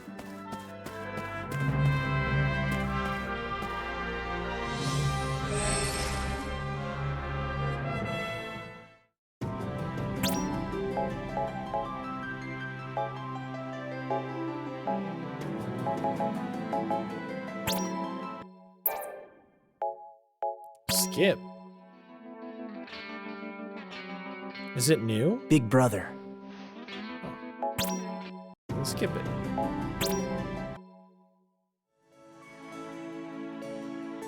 Seems like... Okay, so these are like static? Oh.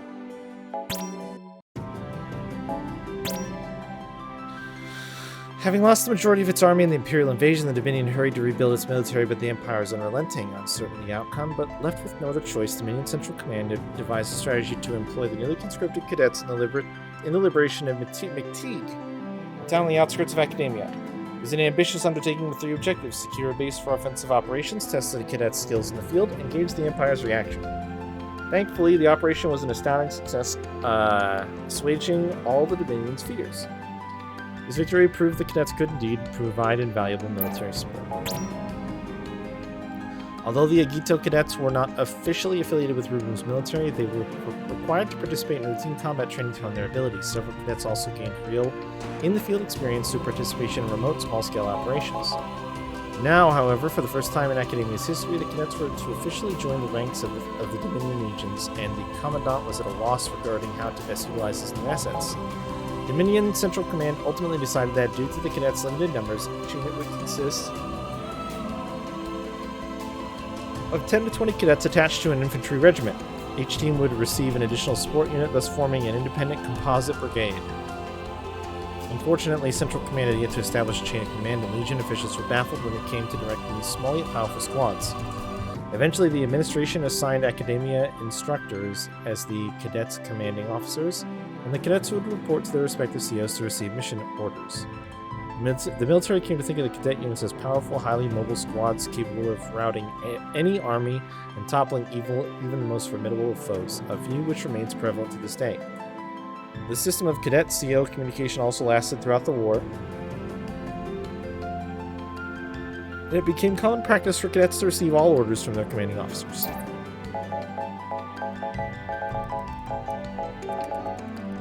Okay.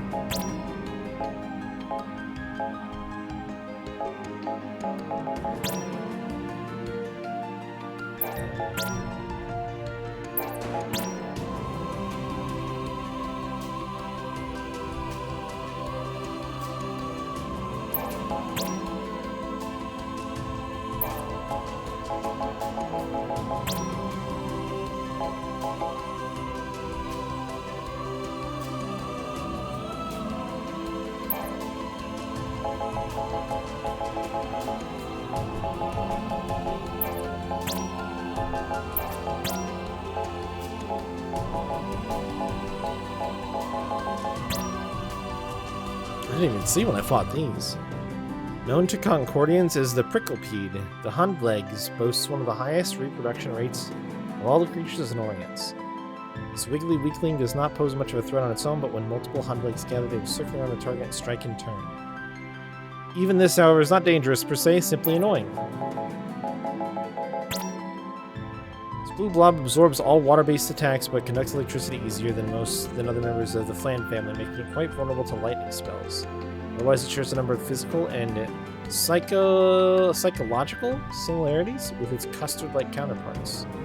Known as the agave syrup in the Kingdom of Concordia, the Draco Knights have managed to manipulate the Aqua Flan and its kin to function as watery warriors on the field of battle. Perhaps because of its fluid nature, the Aqua Flan has also spawned several sizable subspecies, including the Zabaoin The Nautilas and the Mega Marina.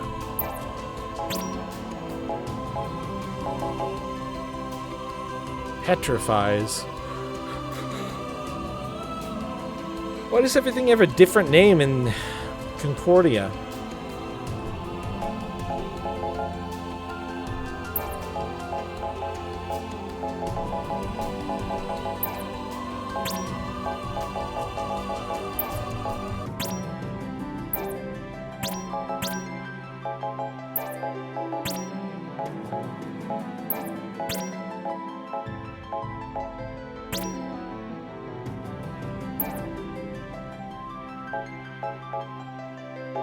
Yeah, it's really interesting. It fleshes things out, and I'm curious how much we'll get to interact with Concordia now because of like little details like that, how they all have different names, and you know, other places, you know, this other place has used them in such a way, and etc. So it's interesting. All right, well, apparently there's going to be a bunch of exploring I'll have to do, and I'm really. This game is kind of overwhelming because it feels like it's... I'm not sure exactly how to describe the feeling that I have at this point with this game, but it's definitely overwhelming is how I would start. I feel like not designating any individual character as like a quote-unquote main character is a ballsy choice. Because it certainly leads to like... There's a world where all these exclamation points are theoretically tied to certain characters, and theoretically, just like switching to a different character could completely change up what interactions I can do. Maybe it's unclear exactly how that works so far, because I did experiment with it a little bit in the first go around, and it looked like it just unlocked all 3 movies for me in between that anyway. So I'm 100% sure what the objective is with those, but I'm gonna do my best to see as many of them as I can. My other...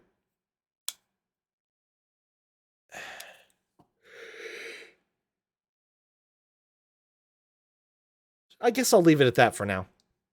My plan is to play a bunch more tomorrow. I kind of did a normal size stream for tonight just because I thought that I would be, in case people were still working. Today's, you know, today was technically, it's the 23rd now, as my save file says. We're 10 minutes in, but the 22nd.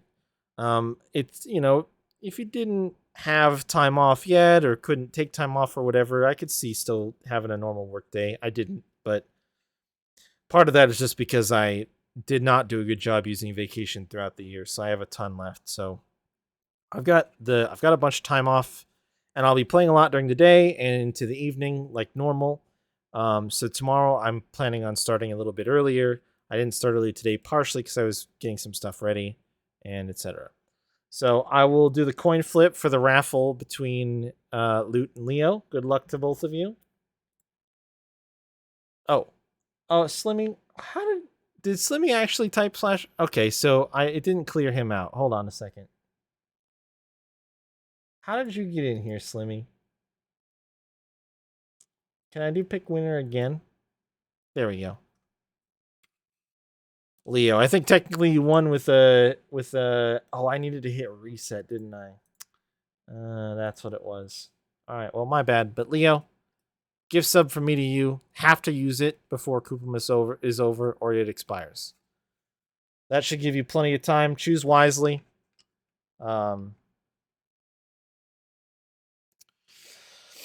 I'll hit you with it. Whatever channel you want. Whenever you decide.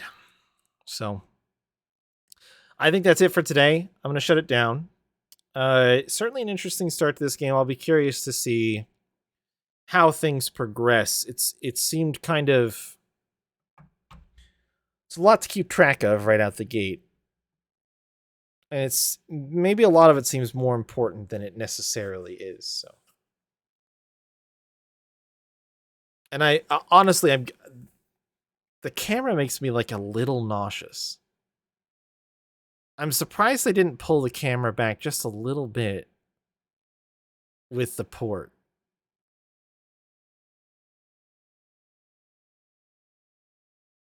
I might be able to find some settings to tweak it. Maybe.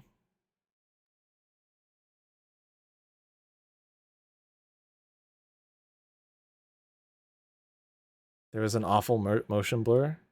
That might actually be on right now. Where's my...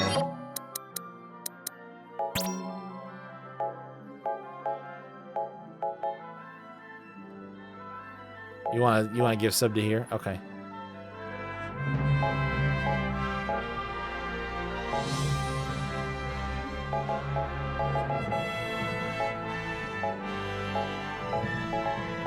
Okay, it looks like it doesn't actually even... I have a brightness control. Oh! Oh! This is what I needed.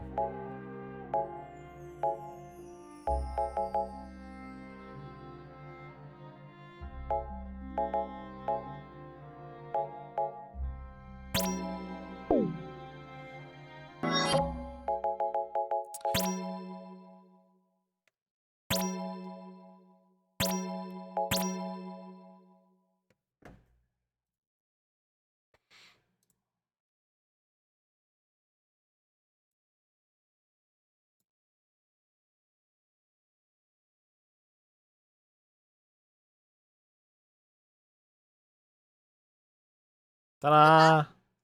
Kupao? Alright. There you go. Congrats, Leo. I'm sure we'll be doing a lot more of those, so have some channels in mind. It's a decent chance to spin that on the wheel, so.